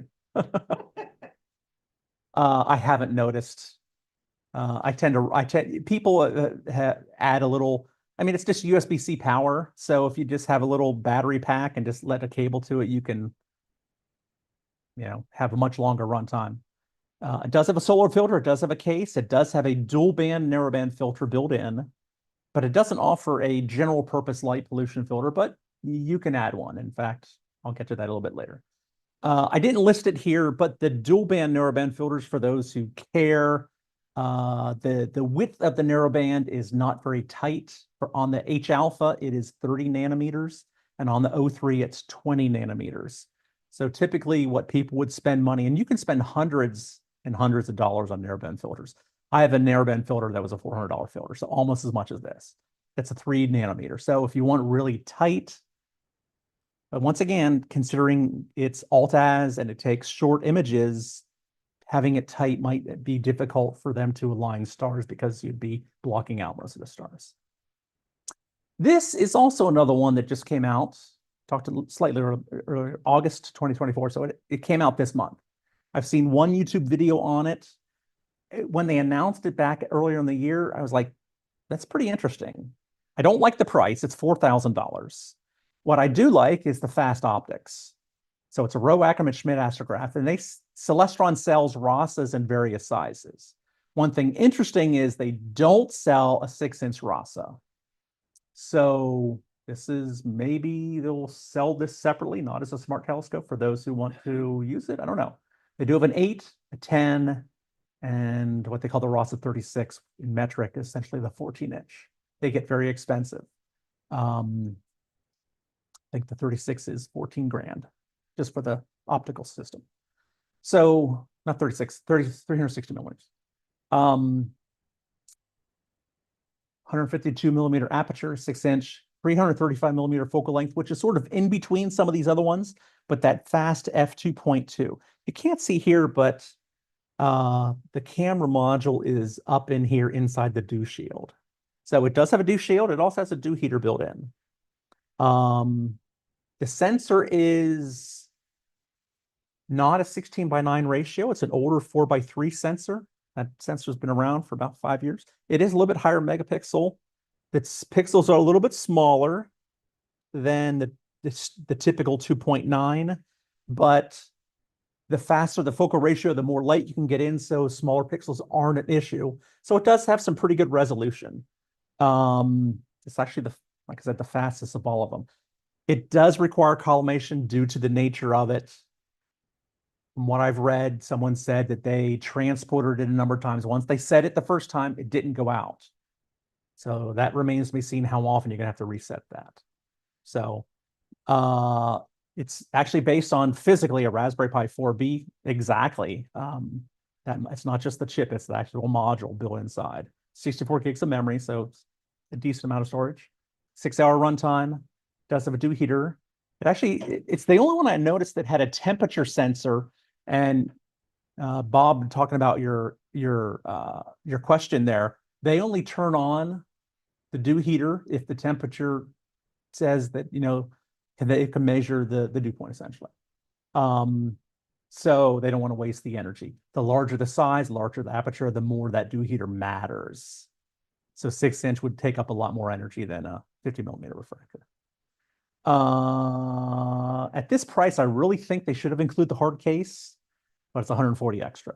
Doesn't include a solar filter, or actually any filter for that matter. But it does have a filter drawer, and you can use standard filters inside. One thing that this offers that none of the other models offer is an interchangeable camera. So once you buy this, they haven't announced any new cameras, but as camera technology comes along, you can swap that out. So next year, maybe you want to do maybe a larger field of view or something like that, or different pixel size or whatever. That's interesting. Here shows a little bit about the app they use. It's actually based on Sky Safari, which is a pretty common app that people use as their Sky Atlas Stellarium type thing to find stuff. It is the heaviest, 27.6 pounds for the The unit, you add the tripod, it's 41.6. So yeah, yeah. Largest aperture, fastest focal ratio by far. 6-inch, 152 millimeters, 6-inch. The field of view is actually about the same as the Seestar, almost exactly. Different sensor, different optical system, but the way they, have matched it so that yeah, I found that interesting. I don't know if it's a coincidence or not. The reviews I've read have been very positive. They said that the initial release of the software seems to be pretty solid. So seems like Celestron got their act together. I don't know how fast he's going to be flying off the shelves at $4,000. That's my opinion. But I actually really like to see and try one. I'm not going to drop $4,000 on one, but I'd like to see and try one. Yeah, you need to write him and ask me Yeah. if there's any cosmetically defective No, or otherwise. I'll spend $4,000 on things, but not that. It's, Cosmetically defective or otherwise unmerchandisable, but optically correct units. okay, so these are comparisons, and a lot of this is my opinion. I've geeked out spent hours, researching all these things we talked about here, and there's general comparisons. None of these are very good for planetary imaging. You need large apertures and long focal lengths. The larger and the longer, the better.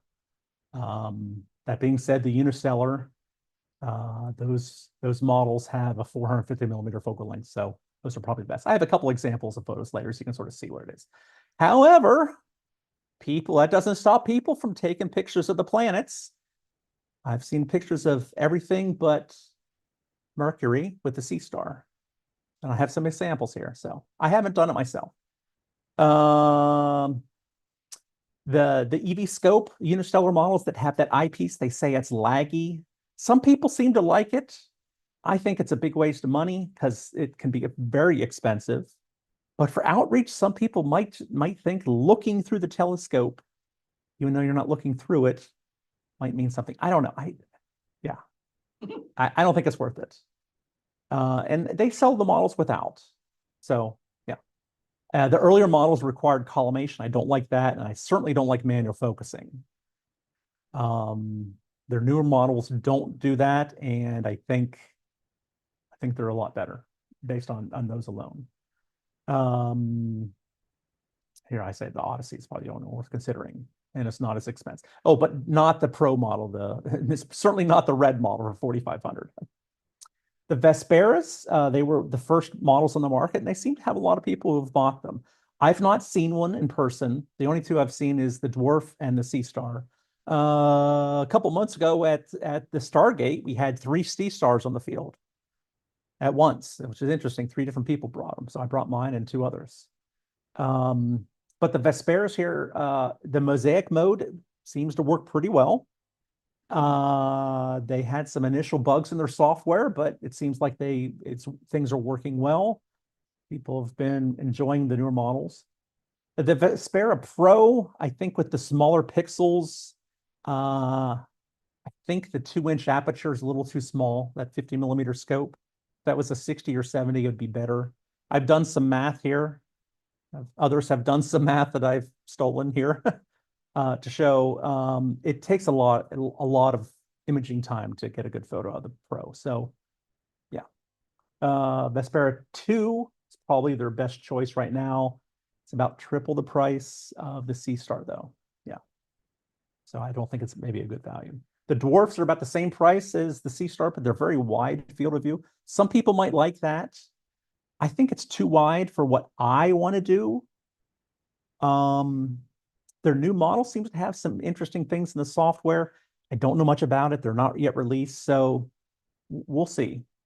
They have sold a number of them. They also have a scenery mode, and they say they can track birds with it. I don't really talk about that. I've just mentioned it here off the cuff, but they have a little video on their website where it shows them tracking an eagle catching going fishing. So I'm guessing that's the wide angle camera because it has such a wide view and it digitally zooms in. I don't know. That's a guess. The dwarf, however, is wide enough to image the Andromeda Galaxy. It's about the same. The native field of view of the dwarf is about the same as the maximum field of view of the Vespera models in mosaic mode. The Seestar seems to like fit the right price point with the most accessories. It has them. It's not the best at any single thing, but it's almost the best when you combine everything, the value. And it's the best selling, and I think people are seeing that. The Origin is new, it's largest, heaviest, newest. But I like it for public outreach. In fact, if the club wants to buy one, I'd be happy to use it. I think with how fast it is, you can get images in 5 and 10 minutes, with that faster scope. I think it'd be great for outreach. Huh? What is it? F2.2. 335 millimeter focal length, 152 millimeter aperture. So the RASA 8-inch is an F2.2 also. The Hyperstar, anybody who's familiar with Hyperstar is at, well, it depends on what version. It depends on what version. Yeah. Well, different models are different. Yeah. My C11 version 4 is a 1.9, but the version 3, I think, was a 2.1. So yeah. Moving on here. All right. So I have a detailed spreadsheet, but I took someone else's. I found this on the Cloudy Nights forum, and I thought it was, for one, fit on the screen a little bit better. It does have prices listed in United Kingdom pounds, British pounds. This guy owns all of these models, and he is comparing it to his traditional, this FRA ASI 2600 here on the first column. FRA is a 300 millimeter focal length that's made by Sharpstar. That is a F5, 50 millimeter, F 60 millimeter maybe. I don't own that one. It's a decent small refractor, but has a very expensive camera, $1,500 to $2,000 camera. So, but he's saying how much light does it get? Resolution per pixel, Dawes limit, which people know about, like, for what's the optically how good, what can you resolve with it, kind of stuff. What I thought was interesting was how much signal per pixel, the étendue in French, and it has some math here, but some of these smaller, like Aspera Pro, 29% of the light per pixel compared to his other one. These small pixels there's no free lunch. You get a higher resolution, but it takes a lot more time. And I'm going to talk a little bit more about this on the next slide, but the Bortle 5 read noise, how much read noise you get. So let's go to the next slide. And here's some of the specs about the cameras and the different read modes and high gain conversion and stuff like that. And depending on what settings you use with the cameras, like I said, this is geeking out. It matters for how good these things work out. And here's a ranking. So if you base on these different 4 criteria, they're just listed top to bottom, best to worst. So resolution per pixel, arc seconds, that's pretty easy to calculate just based on the sensor size and the focal length. The Seestar isn't first. Vespera, the Seestar, the Vespera 2 and the Seestar sort of in the middle there at 2.4, like the same. The signal per pixel, the Celestar and Origin being that fast focal length brings in a lot more light. The Seestar's in the middle of the pack. The passenger version of the Vespera, which had the larger sensor, brings in more light because the larger sensor. So the dwarf models are pretty low on this because they're very wide. The Vespera Pro, because it's tiny pixels, is actually pretty small. So yeah, I found this to be the most interesting here, the Bortle 5 optimum exposure. I'm not sure what that term optimum really means here, but it's a way to compare. The Seestar, so 10-second images, which happens to be what the default uses, you get 10-second imaging. You can change that in advanced mode, but it's 10 seconds by default. So for the same conditions in Bortle 5, which is what the Stargate is, This guy is calculated based on this math here, you know. Jeff, he left, but he'd like the math. This is how many seconds to get an equivalent image. So the origin, based on its camera, current camera, and its optics, 7 seconds to get the same amount of data. I actually thought that number would be higher, but it depends on what modes, and that is an older model camera. The Seestar, 10 seconds. The Vespera 2 is 18. Different sensor, and they don't use the same things. But the Vespera Pro and Passengers, like 60 seconds and 91 seconds, because they're not using the most optimum mode for the cameras. I didn't even think about that type of stuff, you know, because it's all behind the scenes. But yeah, and here's the field of view. The Dwarf 2 is the widest. The Seestar, because it's a little bit of a smaller sensor, I actually wish they'd increase it. I think they will with newer models. Talk about that more. So what I tried to do here is, can I move that for a second? Yep. Okay, so what I did was, oh, come on, how do I go back now? How do you go back a slide? Can't mouse wheel it. With mouse wheel's not working. I did a right mouse button and that didn't work. Is there a thing here for left and there we go. Okay, thank you. All right. So the Seestar is $500. I tried to find similar traditional telescope equipment and what kind of value are we getting here. So I said, I want to find a 50 millimeter epichromatic refractor, and the cheapest one I could find was this one. It's a Sharp Star, and it's $400. The cheapest alt-az mount I could find was $400, Skywatcher. They had to come with a tripod. To use the same sensor camera, since ZWO doesn't sell this separately, this one here, IMX 462, about 251, they sold them. They've since moved on. The replacement is a 662, a little bit better noise profile. But like I said, this is cheaper. So the sensors are still made. The same exact computer built in. They sell it separately as a separate module. It's $200. Autofocuser, they sell them here. Oh, this is the ASI Air. That's the little computer module. The autofocuser, $200. Solar filter, you can actually buy a spare. So I actually listed, if you want to buy a spare one, they're $30 from them. For a duo narrowband filter, I found the cheapest one you could find on like AliExpress, $41. It's probably not very good, but you know, it's the cheapest one I could find. Dew strap, cheap USB dew strap for $20. It has a battery, so I found a 12-volt battery for $34. It's the same 6,000 milliamp hours. And I'm just assuming $29 for some sort of case or bag. You know, it's not molded like this one. $1,600. So there's a lot of value built into this little thing. I don't know. I don't know if they're making any profit, or is this just loss leader? I don't know, but they're certainly getting market share. Okay, here's a photo of one of my favorite traditional astrophotography setups. And I list it here because it has a 50 millimeter apochromatic refractor. This happens to be a Red Cat, 51 millimeters, 51. Instead of f5, it's f4.9. But it's also, it's 250 millimeters, so it's very similar. It does use that expensive O'Hara FBL 53 glass, which probably costs more than the Seestar just for the objective. It's $900 for the telescope. But if you add that, I have a larger camera and it's cooled. So the camera is $1,500. I paid $2,000. They've since lowered the price.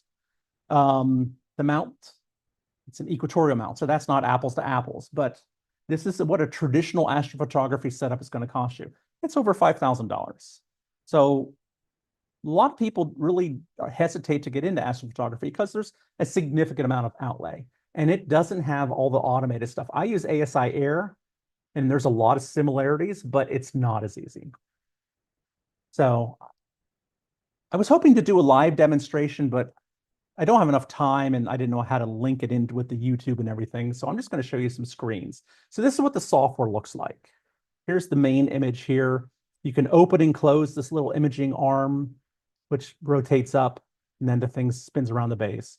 It lists your visibility of the moon. It gives you, because it's all on your phone and internet, everything. Current weather and data, stuff like that.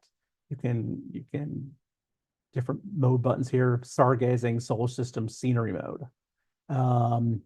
Check the Wi-Fi, the firmware, device info. You can turn, focus modes, different stuff. Battery percentage, how much memory you have free. Here's more of the same screen. You can turn the anti-dew on or off. You had asked that question. You asked that question? You asked about the dew heater, the energy. You can turn it off if you don't need it. Image watermark. So they say ZWO Seestar at the bottom. You don't need that, but I leave it on. Advanced features. By default, it's a 10-second image. You can up that. If you want, I've actually never upped it. I haven't had it long enough. I've only owned it 4.5 months. So yeah. I do save each frame in enhancing. That means I can download each individual frame for later post-processing. If you don't want to do any post-processing, you don't need to do that, and it saves memory.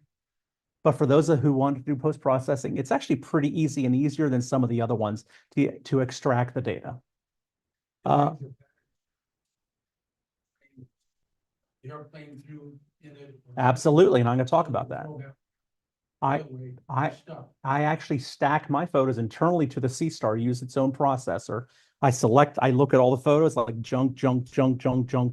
Good. Here, take these 400, stack them, then go get a coffee or whatever, even though I don't drink coffee. Adjust level here on this mode. That is one thing that's important for alt-az mounts. So the better the level, the better its pointing accuracy. You can calibrate the compass. You can calibrate the level sensor. Let's see here. Sky Atlas Sync. I haven't tried that. You want to synchronize on your target. You can skip horizontal calibration. There's some other advanced modes here for initialization. I'm just showing you different screens. They have a tutorial and it has a lot of different options here. And it gives you a lot of information. There's quite a bit. There's a frequently asked questions. Quite a bit of stuff built into the app. You don't even have to go back to your computer or whatever. It's right into the app. They have ability to upload and share stuff here. I don't know if you've noticed this planetary season sale. I'm talking to Charlie here. Today is the last day. This thing is on sale. Instead of $500, instead of $499, it's $449. It's 10% off. I believe it ends at midnight. It was the entire month to August 15th. I don't know why August 15th, but if you want to buy one, do it in the next 3 hours. I don't know if that's China time or it's a Chinese company. I don't know if it's China time or Pacific Standard or whatever, but yeah. You can see what other people have posted here. So here's other users and they post images. Mine haven't showed up because I didn't, post them on their app. One thing I don't show here is they've added, I think fairly recently, they've added a light pollution map. So you can put an overlay and see the light pollution. Going into imaging here, for the solar system, these are the two screens here. You can scroll down, and if you click on one of these, it gives you a little bit of information, but it tells you the current altitude and hey, I want to go to, and go find it. Okay, so this is like one of the main imaging screens if you want to look for stuff. It has tonight's best, which I really think is a good idea. Every night is like, hey, what's up right now? What's visible?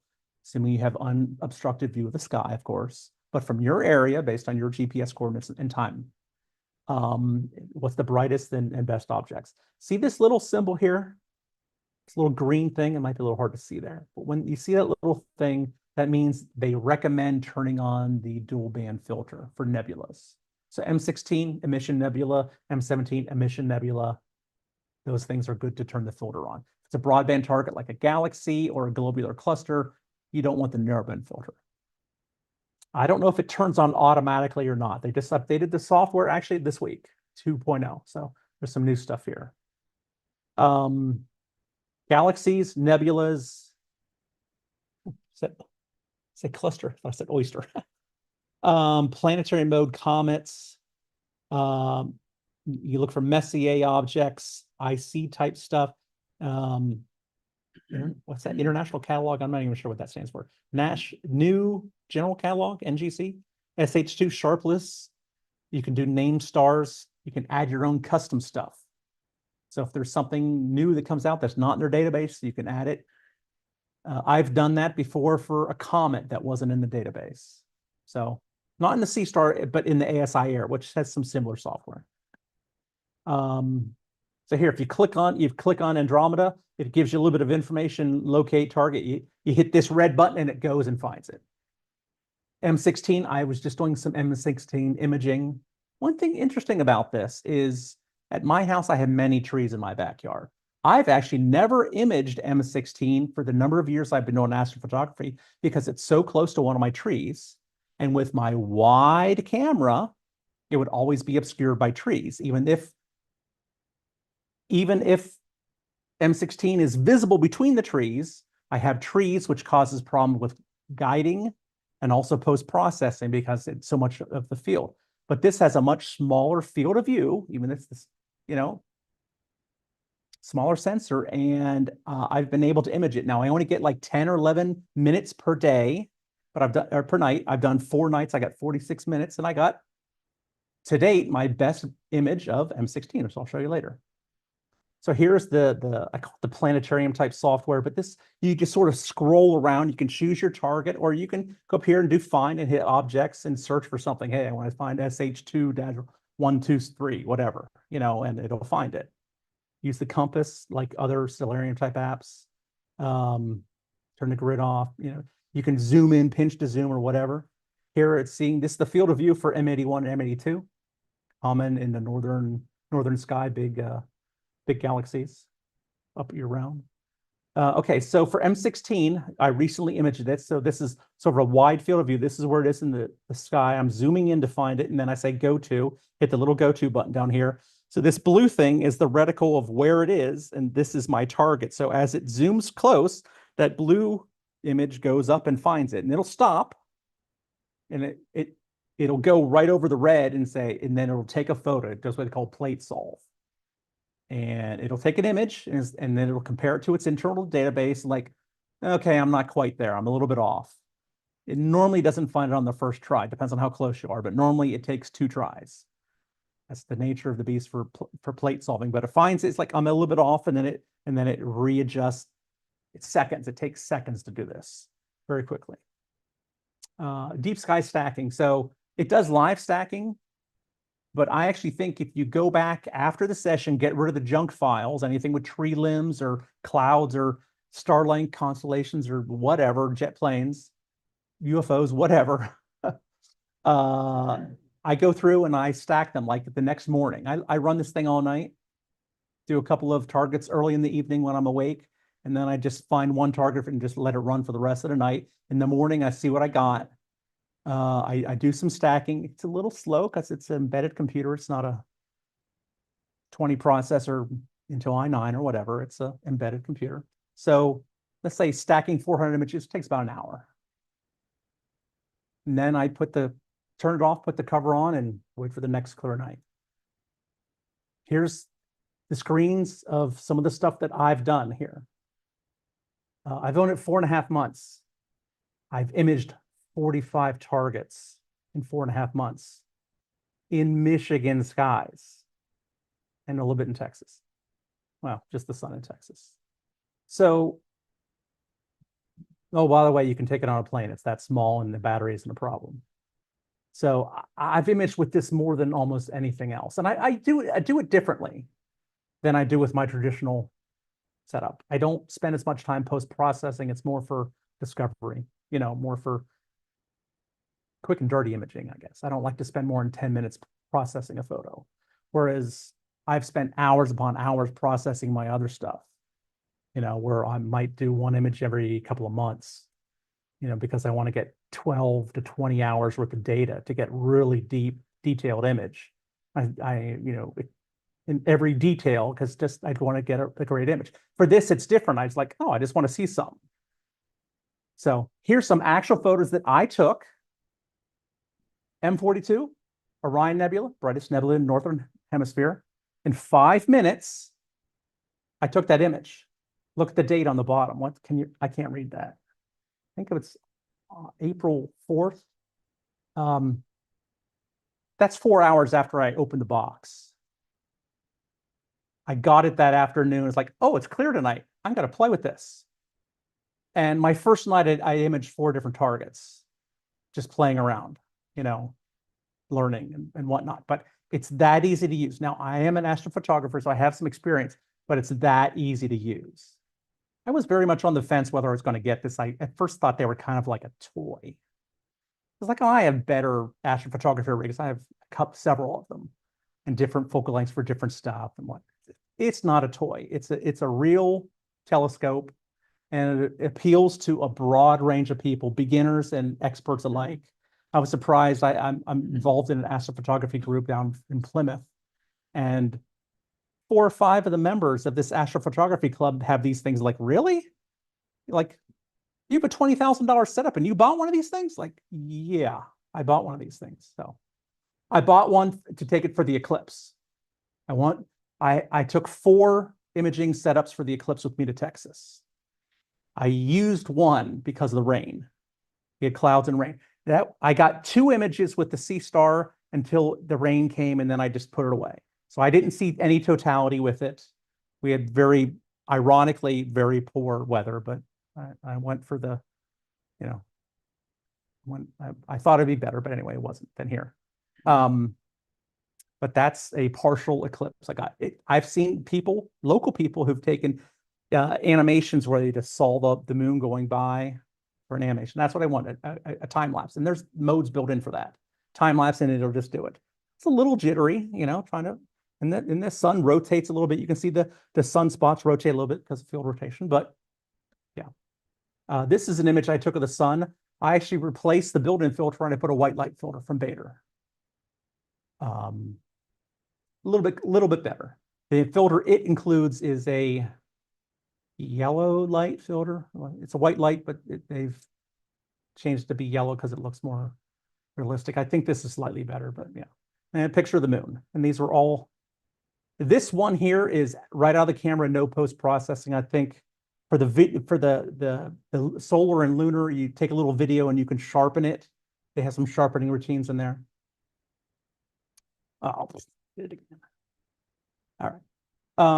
Globular clusters. They're very bright. This thing can take very good images of globular clusters. Every single one I've imaged have come out very good. M13, it's the biggest here in the Northern Hemisphere. 20 minutes and it looks nice. You can get 5 minutes, 1 minute of a globular cluster and it looks pretty decent. This is, I don't know what this galaxy is called. Maybe the Needle. It's a C38. Is it Needle, you think? 127 minutes, so 2 hours. Never imaged that before with my traditional rigs. There you go. Technically, with the smaller pixel size, this has higher resolution than my Red Cat because that camera has slightly larger pixels. So even though it's a much more elaborate setup, this technically it has a higher resolution. Here's an image, 33 minutes on this comet. I think I took that in June, maybe late May. I think June. Iris Nebula. How many minutes we got here? 140. So what, 2 hours and 20 minutes? Okay. Post-processing. People want to know, what's it take to post-process? You can do live stacking and just use the image you get, share it. You can share it right from your phone. Really easy. And for many people, that's all they want to do. And it does a pretty good job at it. You can take the JPEG you get, and you can do a little bit of post-processing. It has slider bars. You can increase the contrast. You can increase the color, the saturation a little bit there. If you take it into other tools on your phone, you can do more. But for people who do astrophotography, they probably want to extract the data out. I have a sort of a light version of post-processing that I use. What I do is I like to stack it internally. I think the stacking does a pretty good job inside. It not only stacks, but I think it does a decent job of normalization, and it stretches it automatically, so you don't have to do any stretching. So when you stack it, you get an image that looks better than the live stack. It sort of gets rid of some of the rotation artifacts. And then I take it into another program. I've listed 3 down here at the bottom that are free processing tools. I've not used Cyril, but a lot of people use this. You can stack, you can process in general. It has a lot of tools. I've seen YouTube videos about it. I just haven't tried it. Graxpert, Gradient Expert, some people call it. I have used that. They keep on releasing new versions. The latest versions have an AI noise reduction tool that's like a one-click. Does pretty good job. I've spent money on noise reduction tools. This does a pretty good job. Astro Sharp, I haven't tried that. Some people like that for sharpening. I have other sharpening tools.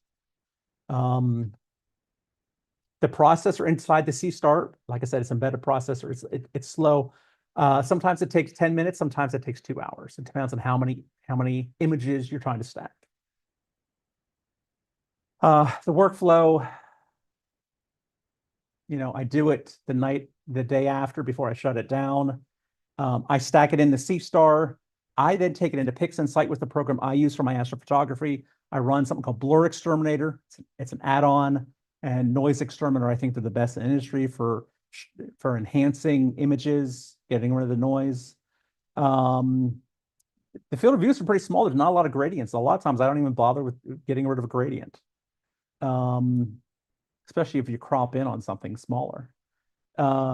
Sometimes I'll do an image sol to do SPCC, spectrophotometric color calibration, to get the accurate colors. Sometimes that's helpful, especially if you use the filter. So if you want the galaxy to look right, based on data from the Gaia Sky Survey to get accurate colors. There's a guy named Bill Blanche, and he wrote some scripts. And if you use the Nebula filter, I like his scripts. They're free. You can download. They work with PixInsight. I think it brings out some nice colors in some of these nebulas. If you're not into post-processing, this is all gibberish, but I list it here. Sometimes I'll enhance the contrast and export to Photoshop. But recently, I haven't been even bothered with Photoshop. For this, I just kind of want to release stuff quickly and not spend a lot of time on it. Last week, I think I put out 4 photos. You can sometimes crop it in on, I don't crop on the phone, but recently I leave the logo right in it, the Seestar logo, instead of cropping in on it. It's like, well, people can see where it is, and it has sometimes GPS data down there. And it tells what it is and how many minutes, and I don't have to remember that.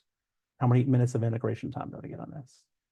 So that's my simplified workflow. If I'm doing my regular astrophotos, I might spend five times as much time, 10 times as much time on it. Like I said, 4.5 months, and I've imaged 45 targets. I counted them. It's a lot. So these are some of the ones that I've post-processed. So I actually spent a little bit of time on these. M51, 188 minutes. So what's that? A little over 3 hours. The pinwheel. Now there's a little bit of a gradient there. Yeah. A little over 2 hours. Is that the Sombrero Galaxy M104? And it's about an hour. So that's not that much for that galaxy. That's the best image I have of that. Because a lot of these targets I haven't imaged because it takes so much time on my other rigs. I was surprised at how good it does with these galaxies. I'm thinking more nebulous, but it really does a pretty good job on galaxies. So they tend to be quite small, but this thing can zero in on them pretty good. M106, I have imaged that separately, but this does a pretty good job with the Seestar. M81, it's a big, bright nebula, does pretty good. That is 264, so that's a number of hours. I ran that maybe on 2 nights. M82, now someone who would process this better and extract the hydrogen alpha data, you can enhance that separately. You can see this sort of the X-ray red emissions there, but I didn't go into that amount of detail. But pros who do this, or people who care more about their photos, will spend that amount of time. So these are my recent ones. I did these well, not this one, but like these 3 I did in the last 2 weeks. So here's M27, 77 minutes. That's the witch's broom of the Veil Nebula. I can't remember west or east. 302 minutes. So that's what? 5 hours? That's a lot. That's with the nebula filter. This is with the nebula filter. Actually, all 4 of these have nebula filters on. The Crescent Nebula. Someone who processed it better would enhance the O3 to get out more of the blue. I didn't. Here's the M16. Pillars of creation. First time ever imaging it because it's so difficult at my house because of my trees. Okay, so I said, well, what can this really do? People who are willing to take more data and spend better time. So I went out on the Seestar Facebook group. I've credited each person here, but I found some what I think are some of the best images. These are fantastic for this little quote unquote toy. I think these are fantastic images. The Eastern Veil here. Guy was in Border 5, 1 hour. He did this with all free tools. Cyril, Fraxpert, and AstroSharp. Wizard Nebula. Actually, we had one from a user here. This guy's 6 hours, Bortle 6. The Bortle sky, dark sky scale, the higher the number, the worse your light pollution is. The lower the number, better. So I didn't talk about that. A lot of people know about it. A lot of beginners have never heard of it. So Bortle 6 is urban, suburban. Bortle 9 is inner city. Bortle 1 is middle of Lake Superior. There is no Bortle 1 at all in the lower peninsula of Michigan. There's a couple of spots in the UP. Kibunal has some Bortle 1. So Bortle 2 is about the best you're going to get in the lower peninsula. The Thumb has Bortle 3. My backyard's 5, Stargate's 5. So this guy here did the Trifid, 3 hours. M33 triangular. I've seen a couple of these. That's 8.5 hours. Bortle 6. Pix and Sight. All right. Oh, this is my last minute addition. There's someone's picture with the Seestar of the eclipse we had. I was hoping to get something like that, but I had poor conditions. So found it on cloudy nights. Don't even know the guy's full name, but there's his user. Pac-Man Nebula, 9.5 hours. Here's one, 20 hours. I think it's over 5 nights. He actually used equatorial mode, which is not officially supported. Let's talk about that in a little bit. The Elephant Nebula, 2.5 hours, Bortle 5, free tools. This guy, Andre Fleece, I'm not sure how to pronounce that, Fliss, Andre, whatever. I have a number of his photos. I think he does some fantastic stuff. He does live, I don't know where he lives, but it's 47 degrees north, so it's north of us. But it's in Bortle 3, and he does normally many hours. This is 10.5 hours. I mean, that's a really good whirlpool there. And here's 4 more of his images. Helix Nebula, the Pillars of Creation, his M81, and the Crescent. These are just great images here. 2 hours, 12 hours, 14, and the Crescent, he did it in less than 2 hours, 100 minutes. So, planetary. These are the best planetary images I got. Now, I don't think they're that good, but for some people, the ability to see Saturn's rings and Jupiter's, equatorial bands is good. So it depends on your frame of reference. If you don't have a big focal length, you don't get very good, but you can see the moons. That's with the unistellar. That's not with the Seestar. So that's with the unistellar. This is what you can see with the Seestar. These are some of the best images that I found of Jupiter and some of its moons. Not too shabby for a little tiny telescope like that. There's Saturn getting pretty close to edge on for the rings. Here's Saturn with I figured you'd be able to see Titan, but this guy saw Rhea as well. So the second largest moon. Didn't know you could do that. And in fact, I didn't know you could see some of the more outer planets' moons, and it still can resolve them. They're not that great, but here's one of Venus. Mars, yeah. I think when Mars comes around this February, we're going to get some better. We might get some detail on it. I don't know. So Mars is still pretty small right now. Uranus, and they have 2 moons. Some of these are stars. That's a star there, but they got the 2 largest moons of Uranus. That's not too bad. And they got Triton on Neptune. Not too bad. So, and I saw people with pictures of Pluto, which I've actually never imaged. Taking a picture is like, it's somewhere in there. I couldn't even tell where it was. It's a dot. But this thing will point it out and tell you where it is. So it's possible. You don't get a whole lot of detail on it. All right. Alt azimuth. All of these use alt azimuth. And there's an issue with field rotation. So it's the way the software works. You can do different options to get it to increase the number of seconds. This is what the things will look like on your screen. You can see how it rotates in different images. So it twists it. These two images are the same one. After stacking it a few hours later, it's rotated 90 degrees. So it's the same thing. So field rotation, it's one of the downfalls. How do you solve it? You solve it with an equatorial wedge. So currently only one of the models operates that. However, ZWO says they're working on it. Celestron says they're working on it. For those who are advanced and want to put it on a wedge, it's not that hard. You have to polar align it.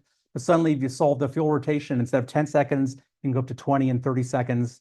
Depends on how good the motors are inside, how it might reject some of the frames. It rejects them now, but it might reject more. You might have to play with that. But people have tried it. There's a way to hack it. I'm not going to go into detail here, but basically, if you tell your phone that you're at the North Pole and spoof the GPS signal, put it on an equatorial wedge, it suddenly works. You have to do a horizontal calibration, but people have been doing it for months now. I haven't tried it. I haven't owned it long enough, kind of waiting for the software to officially support it. I've actually made something that will work with it. I've made an equatorial wedge. This is a little, I should say the wedge. I've made an adapter. This wedge is a little wedge that you can get with star trackers.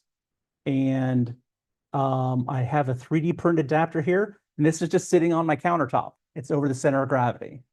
So it's not going to kick your tripod over. Haven't tested it yet. The only accessory I recommend for someone to buy, because you have to level this thing, is this little leveler. I have one here. It even fits inside the case. You can get them from Amazon for about 25 bucks, up to $40 if you buy them. They're available in a number of places. On the app, you have this little thing, and you twist these 3 dials to help to adjust. You can use the tripod, but you can adjust the level here, and you try to get this where it says 0, 0.0, 0.1, whatever. This is where I have it set up in my backyard. I have it on a pier, just because I happen to have a pier. But you can tell that this pier is not level because it doesn't matter for equatorial. I just bolted it to my patio. We live in Michigan, so frost heave. But I've adjusted it so you can visually tell just in this photo that I've leveled this, but this isn't level. So I have brought with me some accessories that I've designed and printed. These are 3D printed stuff. This is a dust shield. This is a batten-off mask for focusing. This is this equatorial wedge, if anybody wants to try that. This allows you to screw on a 2-inch filter and stick it on the front if you want to try any other filters. And this is a little dew shield or a light baffle. It actually has baffles inside. So I have like 50 different things on my printables website. You can go download them and print them on your 3D printer for free. And I brought like 5 or 6 samples of everything here for anybody who wants it. Future stuff. Okay, firmware comes out all the time. They just updated the Seestar firmware last week. NEAF, which is a international conference, let's say, exposition. Reps talk about the Seestar. They're going to make it into a whole line of products. They said they will announce several new products within the year. And I don't know if that means by December 31st or within a year from April when they had that. So I'm guessing here they can have a larger, they might have a pro version, maybe with a bigger sensor, better sensor, newer sensor, I don't know. Larger apertures. I see them having multiple options here, but we don't know. They said they're working on EQ mode as well as Mosaic. I think that would be very good, especially with their smaller sensor. Dwarf Labs, they're releasing their Dwarf 3. It's coming out next month.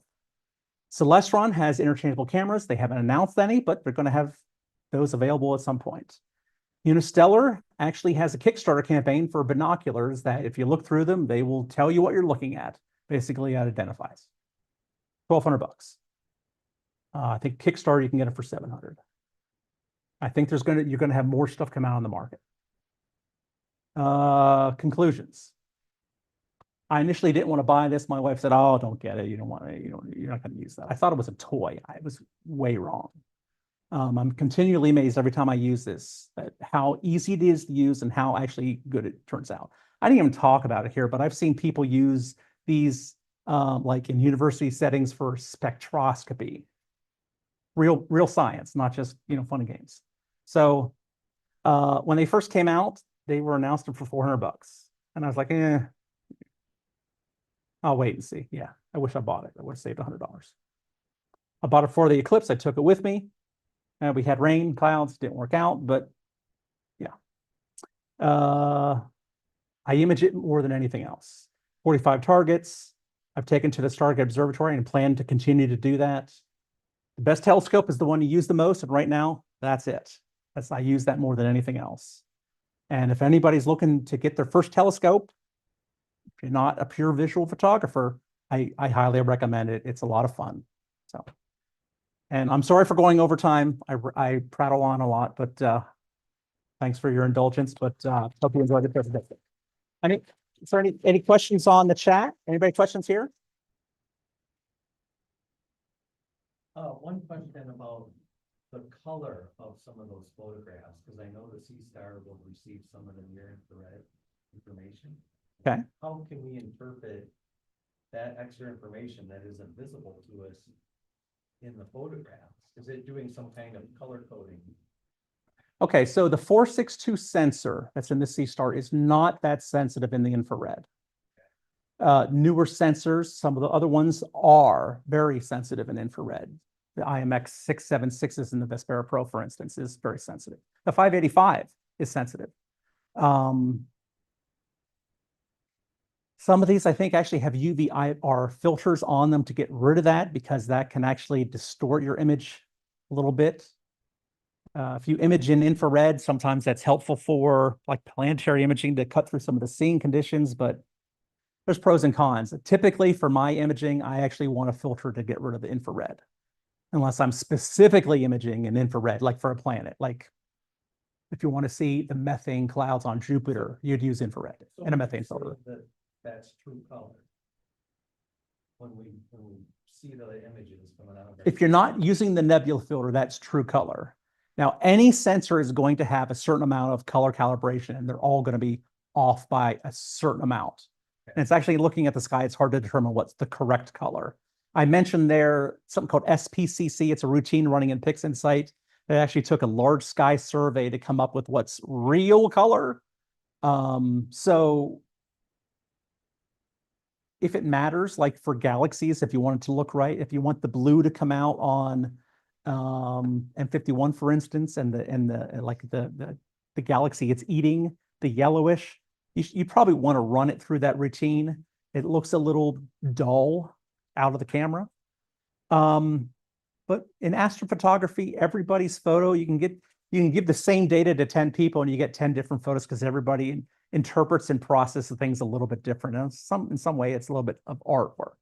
And when it comes to the nebulas and using narrow bands, you're actually using some false color and you enhance things. So sometimes you're really stretching the colors, and they're like the Hubble palette. You've seen the famous Pillars of Creation.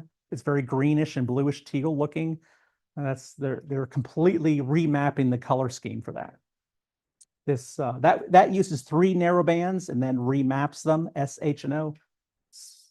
Sulfur for red, hydrogen for blue. Typically you'd use hydrogen for red and HOO. So yeah, very different. So I would say the colors, in a nutshell, they're not really that accurate, but without a filter, they're not too bad. Yeah. Yeah, the one issue I can see is that, which has gotten emphasized by the fact that everybody's coming out with new updated models and everything. And these are an all-in-one device which has everything built in. So if any one part of that device is up to ghost, you've got basically a core stop. Yeah, a lot of e-waste. That's possible. Like your other setup, from the other setups I have, where if you have your electric focuser goes belly up, just get another one, put another one on. I have read you can open this up and replace the battery. Yeah. If other things fail, I don't know that they're selling other parts.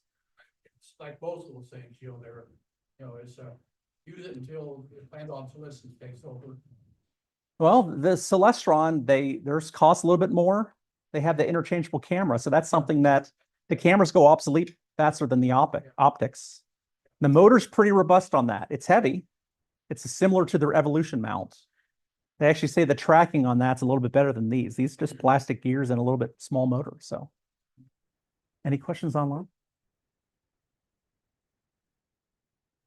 If anybody wants my spreadsheets or whatever, if they're interested in any of that data, feel free to ask me. I'll hand it out. You can have my presentation, but yeah. All right. Thank you. Thank you. All right, so our next Star Party and Open House is at Stargate Observatory on the 24th.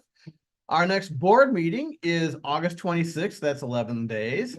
Our next general meeting is at Cranbrook on September 9th, not the 2nd, which is Labor Day. And several of us meet afterwards at the National Coney Island, just south of 12 Mile on Gross Spec. And that concludes the meeting. Good night, everyone. Clear skies. I think I think our eating time. It's 9:35. It's 9:35 now. Too late? Yeah, I think it's too late. Yeah. It's probably too late to go to there. Oh, well. All right, good night, everyone.